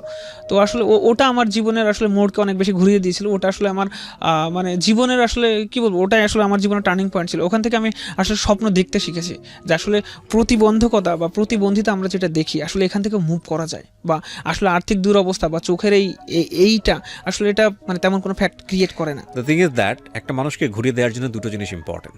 নাম্বার 1, তাকে একটা পেইনফুল সিচুয়েশন দিতে হবে। এই সিচুয়েশন থেকে ওই মানুষটার টেন্ডেন্সি বসে যাবে, আইদার সে ডিরেইলড হবে, মানে খারাপ একটা অবস্থার মধ্যে চলে যাবে, নিজেকে শেষ করে দিবে, অথবা সে ঘুরে দাঁড়ানোর জন্য ফুল ফোর্স নিয়োগ করবে। সেই অর্থে যে কোনো ক্রিটিক্যাল মোমেন্ট, যে কোনো পেইনফুল সিচুয়েশন লাইফে ব্লেজিং হতে পারে। এই জন্য বলে শোককে শক্তিতে রূপান্তর করুন, নাম্বার 1। অ্যান্ড নাম্বার 2, আপনি যে কোনো ক্রিটিক্যাল সিচুয়েশনে থাকলে বা যে কোনো ধরনের ব্যাকওয়ার্ড সিচুয়েশনে থাকলে, আপনি যদি সৃষ্টিকর্তা বিশ্বাস করেন, বিলিভ মি, সামহাও আপনি যদি আপনার খালি হালটা ধরে রাখেন যে না আমি তো আসছি, নিশ্চয়ই রিজিক বা আমার সামনে আমি কত দূর যাবো না যাবো উপরওয়ালা নির্ধারণ করে রেখেছেন, আমাকে শুধু বিশ্বাস করে ধরে থাকতে হবে, ট্রাই করে যেতে হবে। অ্যান্ড বিলিভ মি, কোথা থেকে যে চলে আসে মানে আপনার সাকসেসফুল ব্যাপারটা যে আপনি যা চিন্তা করবেন তার চেয়ে তো কত গুণ বেগে চলে আসে, unthinkable. Life is all about miracle. So বিশ্বাস খুব ইম্পর্টেন্ট একটা জিনিস, যেটা খুব গুরুত্বপূর্ণ। যে কোনো সাকসেস, আপনি কাজ করতে গিয়ে ছোট একটা সাকসেস পাবেন বা কোনো একটা সাকসেস পাবেন, তখন আপনার চিন্তার মোডটা ঘুরিয়ে দেয়। ইনফ্যাক্ট তাৎক্ষণিক যে কনফিডেন্সটা আপনার মধ্যে তৈরি হবে সেটা আপনাকে লাইফ লং ফাইট করতে শেখাবে। That actually happen in this boy. Sultan Kabir, যেটা আমরা শুনতেছিলাম যে আপনি বললেন যে আপনার মধ্যে একটা কনফিডেন্স গ্রো করলো, যে আপনি ইন্টারমিডিয়েটে আপনি যখন গোল্ডেন A+ পেলেন যে না আমাকে দিয়ে হবে, আমার চোখে না দেখা আসলে কোনো বড় ফ্যাক্ট না। জি, তারপর আসলে আমি তখন থেকে রিয়েলাইজ করতে শিখলাম যে আসলে হিউম্যান ব্রেন আসলে আল্লাহ তাআলার সবচেয়ে বড় একটা দান। আসলে এটাকে আসলে সবচেয়ে বেশি মানে ভালোভাবে ইউটিলাইজ করা উচিত। এজন্য আসলে একটা কথা আছে যে আসলে human brain is the most wonderful gift by Allah for every human being. So এই যে বিষয়টা তখন থেকে আসলে মানে নিজের প্রতি যে আসলে যে আসলে একজন মানুষ আর্থিক দুরবস্থা বা চোখের এই বিষয়টা থেকেও আসলে আগাইতে পারে, এটা আসলে কোনো ফ্যাক্ট না। তারপর থেকে তারপর আমি অ্যাডমিশনে কোচিং করা শুরু করলাম, বাট আমার এই যে টাকার যে মানে আসলে আর্থিক যে দুরবস্থা ছিল, এই জন্য আসলে আমি 2 মাস কোচিং করে আমি আবার বাসায় চলে আসি। তো তারপর আসলে মানে মোটামুটিভাবে ঢাকা ইউনিভার্সিটিতে ফর্ম উঠাইছিলাম অ্যান্ড রাজশাহী ইউনিভার্সিটি, তাছাড়া খুব বেশি জায়গায় ফর্ম উঠানো হয়নি। তো আল্লাহর রহমতে ঢাকা ইউনিভার্সিটিতে পরীক্ষা দিয়ে তথ্য যোগাযোগ এবং তথ্য প্রযুক্তি এবং লাইব্রেরি সায়েন্স যেটা জি লাইব্রেরি সায়েন্সে ওটাতে চান্স হয়েছিল, আর রাজশাহী ইউনিভার্সিটিতে আন্তর্জাতিক সম্পর্কে চান্স হয়েছিল। কিন্তু আসলে সে সময় টাকার অভাবে ঢাকা ইউনিভার্সিটিতে ভর্তি হওয়া হয়নি। বাট আপনি যদি চয়েসের কথা বলেন, ডেফিনেটলি আপনার ফ্রেন্ড সার্কেল বা বড় ভাইরা নিশ্চয়ই সাজেস্ট করেছিল ঢাকা ইউনিভার্সিটি। জি জি, আমাকে ঢাকা ইউনিভার্সিটি, এটা আমার লাইফের একটা খুব ইন্টারেস্টিং স্টোরি আছে। আমি রাজশাহী ইউনিভার্সিটিতে পরীক্ষা দিয়েছিলাম, জাহাঙ্গীরনগর ইউনিভার্সিটিতে পরীক্ষা দিয়ে আমি শেয়ার করে ফেলি আজকে। জাহাঙ্গীরনগর ইউনিভার্সিটিতে পরীক্ষা দিয়েছিলাম, তারপরে হচ্ছে আপনার ঢাকা ইউনিভার্সিটিতে পরীক্ষা দিয়েছিলাম, এবং বাড়ির পাশে আমার বাড়ি বগুড়া আজিজুল হকেও পরীক্ষা দিয়েছিলাম, আজিজুল হক কলেজে। মোস্ট ইন্টারেস্টিং ফ্যাক্ট হচ্ছে আমি ঢাকা ইউনিভার্সিটিতে চান্স পেয়েছি, রাজশাহী ইউনিভার্সিটিতে চান্স পেয়েছি, জাহাঙ্গীরনগরেও চান্স পেয়েছি, কিন্তু বগুড়া বাড়ির পাশে যে আজিজুল হক কলেজ সেখানে আমি চান্স পাইনি। ওকে, ঠিক আছে, এখন বললে আমার হাসি লাগে। তো যাই হোক, তো আরও ইন্টারেস্টিং হচ্ছে যে আমার শখ ছিল যে আমি ইকোনমিক্স নিয়ে পড়াশোনা করবো। তো রাজশাহীতে আমার ইকোনমিক্সে হয়েছিল, কিন্তু ঢাকা ইউনিভার্সিটিতে আমি পাবলিক অ্যাডমিনিস্ট্রেশন আরও বেশ কিছু পেয়েছিলাম। তো ইকোনমিক্সে এখানে ভর্তি হওয়ার পর আমার বড় ভাইরা যেটা সাজেস্ট করলো যে no, you should go for Dhaka university. Because আসলে ইউনিভার্সিটিতে পড়া তো শুধু একাডেমিক একটা পড়াশোনা না, এখানে আসলে পুরো এনভায়রনমেন্টটা থেকে আমরা শিখি। তো আমার কাছে কেন জানি মনে হয় যে আপনার সেই দিক থেকে এটাই বলার কথা যে library science was okay, but আপনি শুধুমাত্র অর্থ অভাবে সেই ডিসিশনটা আপনি নিতে পারেননি। এটা হচ্ছে একটা বিশাল স্যাক্রিফাইস। তো আপনি কি করলেন? তারপর মানে দেখলাম যে আসলে ঢাকাতে মানে আমার তো আসলে এক জায়গা থেকে আরেক জায়গায় মুভ করাই সমস্যা। তো সেখান থেকে এবং যে আর্থিক যে অবস্থা, আসলে ঢাকাতে কিভাবে থাকবো, কিভাবে ইয়ে করবো, তো নিজের মন আসলে সায় দিল না। অ্যান্ড ইভেন আমি পরিবারের সাথে শেয়ার করলাম, আমার বাবা মার সাথে, যেহেতু আমার বাবা আসলে কোনো কিছু করে না, তো অ্যান্ড ইভেন স্টিল নাও মানে সে এখনও কোনো কিছু করতেছে না। সো আমার মা আসলে যে ইয়েটা করে, মানে যে ইনকামটা করে, ওটা দিয়ে কোনো রকমে চলে যায়। তো আমি ডিসিশন নিলাম যে রাজশাহীতে যেহেতু আসলে মানে থাকাটা একটু সহজ, কারণ ওখানে টাকা পয়সা কম লাগে, তো এই জন্য আসলে আমি রাজশাহী বিশ্ববিদ্যালয়ে আন্তর্জাতিক সম্পর্ক বিভাগেই মানে সেশন কত আপনার? আমার সেশন 14-15, আমি প্রথম ব্যাচ আন্তর্জাতিক সম্পর্ক বিভাগে। ও, ওখানে আন্তর্জাতিক সম্পর্ক ফার্স্ট 2014 সালে ওপেন করা হয়? জি জি জি। তার মানে আপনার ডিপার্টমেন্টের সবাই তো আপনাকে চেনার কথা, আপনার টিচার যারা আছেন সবাই তো আপনাকে চেনেন। জি। তো এখানে যেটা মানে এখানে পেইনফুল যে স্টোরিটা, সেটা হচ্ছে যে আমি রাজশাহী বিশ্ববিদ্যালয়ের আন্তর্জাতিক সম্পর্ক বিভাগে ভর্তি হলাম। তো ভর্তি হওয়ার পর আমার ক্লাস শুরু হয়েছিল ফেব্রুয়ারি 3 তারিখ থেকে। তো আমি প্রথম দিন মিসিং ছিলাম, 4 তারিখে গেলাম। তো সম্পূর্ণটা ইংলিশ ভার্সনের পড়াশোনা ছিল। সবসময় তাই, পাবলিক বিশ্ববিদ্যালয়ে কিন্তু এই বিষয়গুলো তাই হয়। আমার তো আসলে ক্লাসের লেকচারগুলো সবগুলো মাথার উপর দিয়ে যায়, আমি তো ক্লাসের লেকচার কিচ্ছু বুঝি না, কারণ আমি মানে ছোটবেলা থেকে বাংলা ভার্সনে পড়ে আসছি। আর ইংরেজির দক্ষতা মানে ছিল, কিন্তু এই যে মানে আসলে কি মানে আমরা যখন মানে পাবলিক ইউনিভার্সিটি তো আসলে মানে বিভিন্ন রিজিয়ন থেকে, মানে সারা বাংলাদেশের বিভিন্ন রিজিয়ন থেকে মানুষ যায়, এক একজন আসলে এক এক রকমের হয় বা এক একজন এক এক গড়নের হয়। তো আসলে এর জন্য কি আমি যে বললাম ওই যে আমি হীনমন্যতায় ভুগতাম, যে আসলে মানুষ আমাকে কীভাবে ট্রিট করবে, কীভাবে দেখবে, তো ওই বিষয়টা না আমার খুব মানে বেশিভাবে কাজ করতো। তো আমি ওখানে আসলে মানে ইংলিশ ভার্সন আমার তো আসলে মানে ভালো লাগে না, মানে আমি তো আসলে বুঝি না, সব তো মাথার উপর দিয়ে যায়। টিচার হোয়াইট বোর্ডে লিখতেছে, আমি কিছু দেখতেছি না। ইনফ্যাক্ট প্রথম বর্ষটার এরকমই যায় এন্ড ইভেন যে আমি যে কারোর সাথে যে কোঅপারেট করবো, সে কোঅপারেট করার কোনো ইয়ে নেই, কারণ আমি কাউকে চিনি না, কেউ আমাকে চেনে না, বা আমি কাউকে জানি না।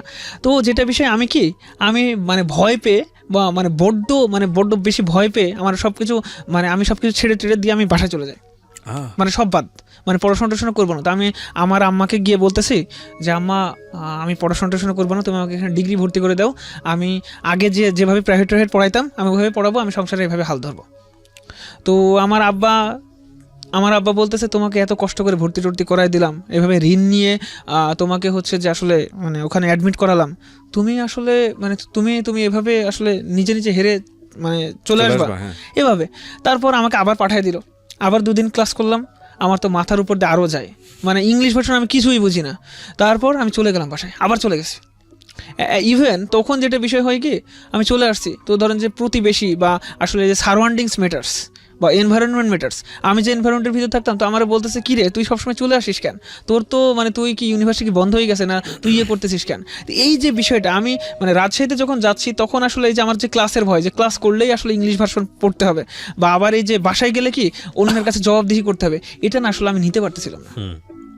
দেন আমি এবার কি হয়েছে, আমার বাবা মা আমার সাথে আসছে, আমার বাবা মা ডিপার্টমেন্টে গেছে, বলতেছে স্যার আসলে ওর তো একটু চোখের প্রবলেম, বা ওর তার এই সমস্যা, ও তো ইংলিশ ভার্সনের বিষয়গুলো বুঝতেছে না, তো স্যার মানে আমরা খুব দরিদ্র ফ্যামিলি থেকে ইয়ে করছি, তো স্যার মানে ওকে যদি কেউ যদি কোঅর্ডিনেট করতো বা ইয়েটা করতো তাহলে খুব ভালো হতো। তো স্যাররা মানে আম্মা প্লাস আব্বা ওখানে গিয়ে বলে আসলেন। তো তারপরেও আসলে ভালো লাগে না, আমি 3-3বার বাসায় চলে গেছিলাম ভাইয়া, 3-3 মানে আপনি পড়বেন না? জি আমি পড়বো না। তারপর একদিন বাসায় আছি, তো আমার মা দেখছি যে মানে অনেক কান্না করতেছে, যে আসলে আমার ছেলে মানে এত কষ্ট করে এসএসসি পাস করলো, ইন্টারমিডিয়েট পাস করলো, তার রেজাল্ট ভালো, সে একটা ভালো ইউনিভার্সিটিতে আল্লাহ তাআলা তাকে পাইয়ে দিল, এখন সে পারতেছে না কেন, আসলে আসল সমস্যাটা কোথায়? তো আমি একটা ডায়েরিতে লেখালেখি করতাম। তো ওই ডায়েরিতে আম্মা দেখছি লিখে রাখছে যে হে আল্লাহ, আমার ছেলের মাথায় পড়া ঢুকিয়ে দাও। আসলে ওই সময়টা ওই লাইনটা আমার আসলে মেডিসিনের মতো কাজ করছিল। মানে আপনার ডায়েরিতে আপনার মা লিখে রেখেছে? জি জি। কেন? যে আসলে মানে কেন, মানে যে প্রথম পাতায় ওটা লিখে রাখছে, মানে আমি যে ডায়েরি লিখতাম ওখান থেকে আসলে পাতাগুলো আমি ছিঁড়ে ফেলছিলাম, বাট শুধু ডায়েরিতে শুধু পড়েছিল, দেখছি ওখানে লেখা আছে যে আসলে হে আল্লাহ, আমার মাথায় মানে আমার ছেলের মাথায় পড়া ঢুকিয়ে দাও। তো আসলে ওই সময়টা না, আসলে ওই যে বিষয়টা আমার মাথায় ওষুধের মতো কাজ করছিল। প্রিয় শ্রোতা, গল্পের মাঝখানে একটু থামাচ্ছি। আপনারা নিশ্চয়ই জানেন প্রাণের মেলা বইমেলা শুরু হয়ে গেছে, এবং এই বইমেলাতে জীবন গল্প পার্ট 2 অসাধারণ বেশ কিছু গল্প নিয়ে অলরেডি বাজারে চলে এসছে। আপনারা বইটি সংগ্রহ করতে পারেন বর্ণপ্রকাশের স্টলে গিয়ে, আর ঘরে বসে আপনি সংগ্রহ করতে পারেন মাত্র 200 টাকার বিনিময়ে। আপনাকে ঘরে বসে সংগ্রহ করতে হলে যেটা করতে হবে, ফোন করতে পারেন boibajar.com-এর এই নাম্বারে 09611262020। আমি আবারও বলছি 09611262020। অথবা আপনি যদি মনে করেন ফোন করে আপনার বুকিং করতে সমস্যা, ঠিক আছে, আপনাকে কিচ্ছু করতে হবে না, শুধু যেই নাম্বারটি আমি দিচ্ছি এই নাম্বারে বি লিখে SMS করবেন, আমরাই আপনাকে কল ব্যাক করব। ওকে, আমি নাম্বারটি বলছি 01617257525। আমি আবারও বলছি 01617257525। এই নাম্বারটিতে বি লিখে SMS করতে হবে। এবং যারা ঘরে বসে বইটি সংগ্রহ করতে চান, অবশ্যই খেয়াল রাখবেন বইটির যে মূল্য রাখা হয়েছে সেটার অর্ধেক অর্থ আপনাকে অগ্রিম পাঠাতে হবে, অর্থাৎ 100 টাকার মতো আপনাকে অগ্রিম পাঠাতে হবে। ওকে, আবারও গল্পে ফিরছি আমরা। তারপর আমি আম্মাকে বললাম যে আম্মা, আমি চলে যাব, আমি গিয়ে ওখানে পড়াশোনা করব। তো এখানে আমার জীবনের মোড় পরিবর্তন করার ক্ষেত্রে এখানে যদি বলি, সেটা হচ্ছে যে আমার এক টিচার, ইউনিভার্সিটির একজন টিচার, আমার ডিপার্টমেন্টের টিচার আমার জীবনের মোড়টা ঘুরিয়ে দিয়েছে। সেটা হচ্ছে যে তিনি ক্লাসে আসলেন, ক্লাসে এসে মানে বলতেছে যে তোমার বাবা মা তো আসছিল, তো বলছে যে আচ্ছা বাবা, তুমি কি হচ্ছে হোয়াইট বোর্ড দেখতে পাও? বললাম স্যার আসলে আমি হোয়াইট বোর্ড দেখতে পারি না। বলছে তুমি তো অনেক ক্লাসগুলো মিস করে ফেলেছো, তো তুমি এক কাজ করো, তুমি হচ্ছে ক্লাসের আগে বা ক্লাসের পরে আমার সাথে দেখা করো, আমি তোমাকে ক্লাসের বুঝিয়ে দিব। আর তোমার যদি আসলে হোয়াইট বোর্ড যদি দেখতেই সমস্যা হয়, আমি যে ক্লাসে যে ডেলিভারি দিচ্ছি আমি বলবো, তুমি লিখবা পরে। এই যে বিষয়টা, এই যে টিচারের যে সাপোর্টটা, প্লাস এই যে মায়ের লেখা যে লাইন, বা মায়ের লেখা যে আসলে ওই যে লাইনটা, ওটা আসলে আমার এই দুইটা আসলে সবসময় মেডিসিনের মতো কাজ করলো। তো একদিন কি হলো, একদিন স্যার ক্লাসে টেস্ট নিয়েছে, ইন কোর্স না, ক্লাসে এমনিতে টেস্ট নিয়েছে। তো ক্লাস টেস্টে স্যার কোশ্চেন করেছে, আমি অ্যান্সার দিয়েছি। তো স্যার যখন দেখাবে, স্যার ক্লাসে খাতা আনলেন, এনে বলতেছে আসলে যে ছেলেটা 3-3বার বাসায় চলে গেছে, তার যদি খাতার মানে তার যে লেখার যদি ধরন দেখো, বা সে যেভাবে লিখেছে এটা যদি দেখো, তা সত্যি সত্যি তোমরা অবাক হবে। তো আমাকে স্যার বললো যে তুমি বাবা, তুমি এত ভয় পাও কেন? তুমি তো ভালো লেখো, বা তুমি যদি চেষ্টা করো তুমি পারবা, সো তোমার কোনো ভয় নেই, আমি আছি, তুমি পড়াশোনাটা খুব ভালো করে করো। এই যে অ্যান্ড তখন থেকে আসলে আমি না একটা ভরসা, মানে একটা খুঁটি খুঁজে পেলাম যে আসলে না, সামথিং উইল হ্যাপেন, ইনশাল্লাহ সামথিং উইল হ্যাপেন। সো তারপর স্যারের এই যে মোটিভেশন, স্যারের কাছ থেকে আসলে রেগুলার অ্যাডভাইস নেওয়া, স্যারের কাছে যাওয়া, তো এই যে বিষয়টা 2014-তে আপনার সেশন? জি 14-15। তার মানে তো আপনার অনার্স কমপ্লিট হওয়ার কথা? জি অনার্স কমপ্লিট হয়ে গেছে। কত সালে কমপ্লিট হলো? আমার অনার্স কমপ্লিট হয়েছে ভাই 2019-এ। এই তো গত বছর? জি গত বছর। আচ্ছা, আপনি মাস্টার্সে পড়ছেন এখন নাকি? জি মাস্টার্সে অ্যাডমিট হয়ে গেছেন। কোন শিক্ষকের কথা বলছিলেন, যে শিক্ষক আপনাকে অনেক বেশি ইন্সপায়ার করেছেন? অনেক বেশি ইন্সপায়ার করতেন। নাম কি ওনার? ওনার নাম শরীফুল ইসলাম স্যার। উনি স্যার এখন ইন্ডিয়াতে পিএইচডির জন্য আছেন। তো সেই সময় আসলে তো এই যে ইন্সপিরেশন, স্যারের ইন্সপিরেশন, তো আমি ক্লাসে ওভাবে পরীক্ষা দিই, স্যার আমাকে যেভাবে ফলো আপ করলেন বা এইভাবে যেভাবে আমাকে মোটিভেট করতে থাকলেন, আসলে আমি একটা খুঁটি খুঁজে পেলাম। তারপর থেকে আসলে আমি আমার জীবনে মানে পরিশ্রম জিনিসটা আমি করতে শুরু করলাম, যে আসলে আমি আগের যেই মানে ছিলাম, যে আসলে আমি যদি এত টিউশনি করি বা এত কষ্ট করে যদি আগের যদি মানে পড়াশোনা করতে পারি, তাহলে এখনো সম্ভব। তো আপনি আপনার এই একাডেমিক পড়াশোনার খরচটা কিভাবে জোগাড় করতেন? পড়াশোনা ভাইয়া সেখানে আসলে টার্নিং পয়েন্ট হিসেবে কাজ করছে ডাচ বাংলা ব্যাংকের বৃত্তি। আমি আচ্ছা। আমি ডাচ বাংলা ব্যাংকের বৃত্তি আল্লাহর রহমতে পেয়েছিলাম, ওটা মে মাসে হয়েছিল। ওর আগে এটা দিয়ে কি আপনাদের ফুল একাডেমিক সাপোর্টটা পেয়েছেন ওখান থেকে? ওখান থেকে ফুল ভাইয়া, ওখানে আসলে কি মানে ওরা প্রতি মাসে 2500 করে টাকা দিত, ওখান থেকে কোনোভাবে চলতো। আবার এই যে মানে আমার আমরা পুরো অনার্সে এটা সাপোর্টটা দিয়েছে ওরা? জি জি জি, ওরা আমাকে পুরো মাস্টার্সেও দিচ্ছে? মাস্টার্সে জি না, মাস্টার্সে দেয়নি। পুরো অনার্সের সাপোর্টটা ডাচ বাংলা ব্যাংক দিয়ে দিয়েছে? জি জি জি, পুরো অনার্সের Wow. সাপোর্টটাই ডাচ বাংলা ব্যাংক দিয়ে দিয়েছে। বাট বাই দ্য ওয়ে এই অনুষ্ঠানের স্পন্সর ডাচ বাংলা ব্যাংক না, but they are doing very good স্কলারশিপের ক্ষেত্রে, যে কারণে থ্যাঙ্কস জানাই আমাদের এই অনুষ্ঠানটা থেকে। জি। যারা ভালো কাজ করেন, তারা যে ব্র্যান্ডেরই হোক না কেন, যাই কিছু হোক না কেন, দে শুড বি হাইলাইটেড, সব জায়গাতে তাদেরকে হাইলাইট করা উচিত। ওকে, সো আপনার এইটাকে আপনাকে একটা বিশাল হেল্প করেছে? জি, ওটা Great. মানে মোটামুটি আমার আসলে ফাইন্যান্সিয়াল একটা খুঁটি হলো। তারপর টিচারের আসলে যে সমর্থন, এটা আমি পেলাম। তো এখান থেকে মানে ফার্স্ট ইয়ারে আমি বাজিমাত করে ফেলছিলাম। আমার চেয়ারম্যান স্যার আসলেন, এসে বলতেছে আসলে যে ফার্স্ট হয়েছে সে আসলে মানে সে 3-3 বার বাসায় চলে গেছিলো, তার এরকম মানে অনেক বেশি ডিসএবিলিটি বা তার ফিজিক্যালি চ্যালেঞ্জ আছে, বাট সে আসলে বাজিমাত করে দিয়েছে। তো আমার ফার্স্ট ইয়ারের রেজাল্ট 3.88 ছিল। তো ওখান থেকে আসলে ফার্স্ট ইয়ারে? জি, ফার্স্ট ইয়ার। তো ওখান থেকে আসলে আমি একটা মানে পজিশন খুঁজে পেলাম যে আসলে আমার দিয়েও হবে, বা আমি মানে আমাকে দিয়ে সব কিছু পসিবল।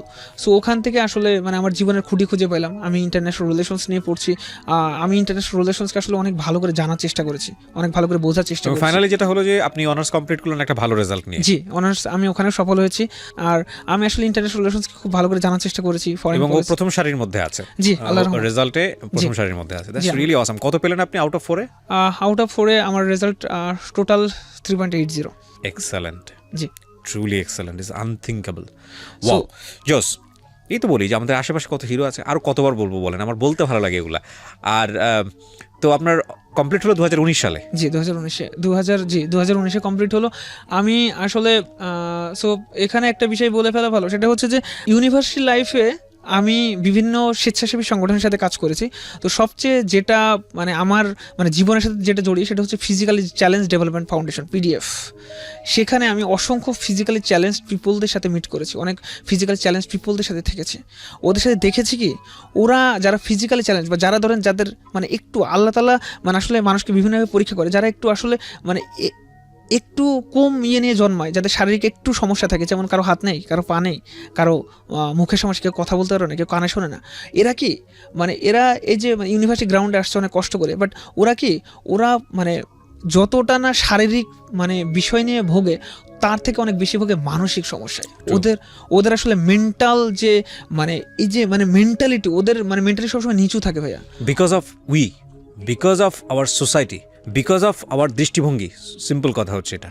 ওরা যদি জন্মের পর থেকে এটা জানতো যে না, দে আর ফিজিক্যালি চ্যালেঞ্জড এবং তাদেরও স্কোপ আছে, তাদেরকে হীনমন্যতা ভোগার কিচ্ছু নাই, বিকজ আমরা প্রত্যেকেই কোনো না কোনোভাবে চ্যালেঞ্জ ফেস করছি আমাদের হিউম্যান লাইফে। ওরা যদি ওই কনফিডেন্সটা ছোটোবেলা থেকে পেতো, তাহলে কিন্তু এই মানসিকতা প্রবলেমে তাদের কিন্তু পড়ার কথা না। হাতে হাত ধরে যদি আমরা চলতে পারতাম, হ্যাঁ, একসাথে যদি চলতে পারতাম, ওই যে আপনি ছোটোবেলায় যে কানাগালি শুনেছেন বা অন্য কিছু শুনেছেন, এগুলো যদি না হতো, বাচ্চা কাচ্চাদের মধ্যে থেকে এগুলো যদি না শুনতেন, তাদেরও কোনো দোষ নাই, কারণ তারা দেখে দেখে শিখেছে। তো এই জিনিসগুলো যদি না থাকতো, তাহলে কিন্তু এই জিনিসটা হতো না, এই মানসিক সমস্যার জিনিসটা হতো না। হ্যাঁ, বলেন তারপর। তো এটা আসলে সোশ্যালি কনস্ট্রাকশন। তো ওরা আসলে এতটা না মানে এতটা মেন্টালি ভোগে, এতটা মেন্টালি আসলে হয়। তো মানে এই বিষয়টা না আমি নিজের বিষয় দিয়ে ফিল করছি। আসলে যখন কেউ মানে পায়ের আসলে নিয়ে জন্মাবে, তখন তাকে যখন কেউ লুলা বলবে বা খুড়া বলবে, মানে এটা আসলে না ফিলিংসের ব্যাপার। মানুষ আসলে এটাকে সোশ্যালি কনস্ট্রাক্টেড করে দিয়েছে, মানুষ এটাকে বানিয়েছে। এটা আসলে মানে তো আমরা যদি প্রথম মানে সমাজ বা মানুষ যদি তাদেরকে যদি প্রথম দিক থেকে যদি সুযোগ দিত, তাহলে হয়তো বা মানে এই বিষয়টা কখনো হতো না। তো ওই বিষয়টা আমার খুব লাগছে। অ্যান্ড ইভেন আমি ওখান থেকে নিজেকে ডেভেলপ করার চেষ্টা করেছি যে আসলে আমি মানে আসলে এমন কিছু করব বা আসলে এমনভাবে আগাবো যাতে আসলে মানে আমি যাতে ফিজিক্যালি চ্যালেঞ্জ পিপলদের নিয়ে যাতে কাজ করতে পারি। ওরা মানে ওদের ওই বিষয়গুলো আসলে না আমাকে খুব টানে, কারণ আমি এই বিষয়গুলো আসলে নিতে পারি না। আসলে মানে ওর ভিতরে মানে আসলে আমি যেটা মনে করি, they have enough potential, they have enough merit, but the fact is that তারা আসলে সেই সুযোগটা পাচ্ছে না, তাদেরকে সেই সুযোগটা দেওয়া হচ্ছে না।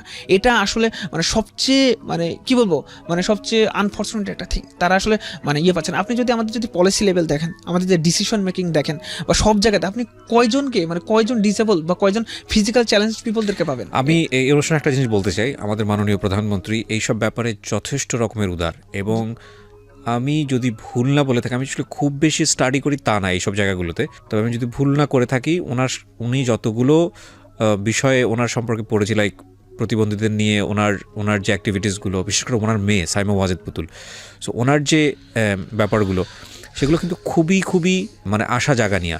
কিন্তু বিষয় যেটা হচ্ছে যে একটা স্টেট ফ্রেমওয়ার্কের যদি আমরা চিন্তা করি যে আসলে প্রত্যেকটা আমরা যখন যত লেভেলেই কাজ করব, যত কিছুই কাজ করব, আমরা যখন সেটা পিপল ওরিয়েন্টেড ওয়ার্ক যদি আমরা বলি, সেই সময়টাতে আমাদের এই স্পেশালি অ্যাবল যেসব ছেলেমেয়েরা আছে তাদের কথা মাথায় থাকে কিনা, এইটা হচ্ছে আমাদের সবচেয়ে বড় কনসার্ন হওয়া উচিত, যে যাতে করে সব লেভেলে তাদের একটা অংশগ্রহণ থাকে। আমি এই কথাটা কেন বললাম, এই প্রসঙ্গ থেকেই আমি একটু আপনার কাছ থেকে জানতে চাই, আপনি মাস্টার্স কমপ্লিট করার পরে ক্যারিয়ারটা কোন দিকে নেওয়ার চিন্তা করছেন? ভাইয়া আমি আসলে একাডেমিক পড়াশোনা মানে যেহেতু মানে আসলে আমার একাডেমিকে নলেজ ভালো, তো যেটা বেশি সেটা হচ্ছে যে মানে আমি যেহেতু প্রতিবন্ধীদের নিয়ে মানে প্রতিবন্ধীর বিষয়গুলো খুব টানে, তো আমি আসলে মানে আমার একটা ইচ্ছা আছে যে আমি বিদেশে গিয়ে পড়াশোনা করতে চাই, বিদেশে মাস্টার্স বা বিদেশে পিএইচডি করার জন্য আমি যেতে চাই। আমি আসলে একজন মানে রিসার্চার হইতে চাই, যে আসলে রিসার্চার, জি গবেষক। হ্যাঁ, জি আমি একজন গবেষক হইতে চাই, মানে যাতে একজন একাডেমিশিয়ান হিসেবেই লাইফটা চিন্তা করছেন এই মুহূর্তে। জি আমি অল্টারনেটিভ থিংকিংও তো নিশ্চয়ই থাকে, জি। লাইক আমরা দেখি একটা ভালো ছেলেমেয়েরা অনেক সময় বিসিএস করছে, জি জি ফার্স্ট ক্লাস গেজেটেড অফিসার হচ্ছে, আপনাদের কি সেই সুযোগটা আছে জি আপনার জি চোখের এই সমস্যাটা নিয়ে? জি আমার যেটা বিষয় এটা হচ্ছে যে আমার মনে হয় যে আসলে আমি ডিরেক্টলি আসলে যারা ফিজিক্যালি চ্যালেঞ্জ পিপল আসলে এদেরকে আসলে ডিরেক্টলি আমি ডিরেক্টলি এদের সেবা করতে চাই ভাই।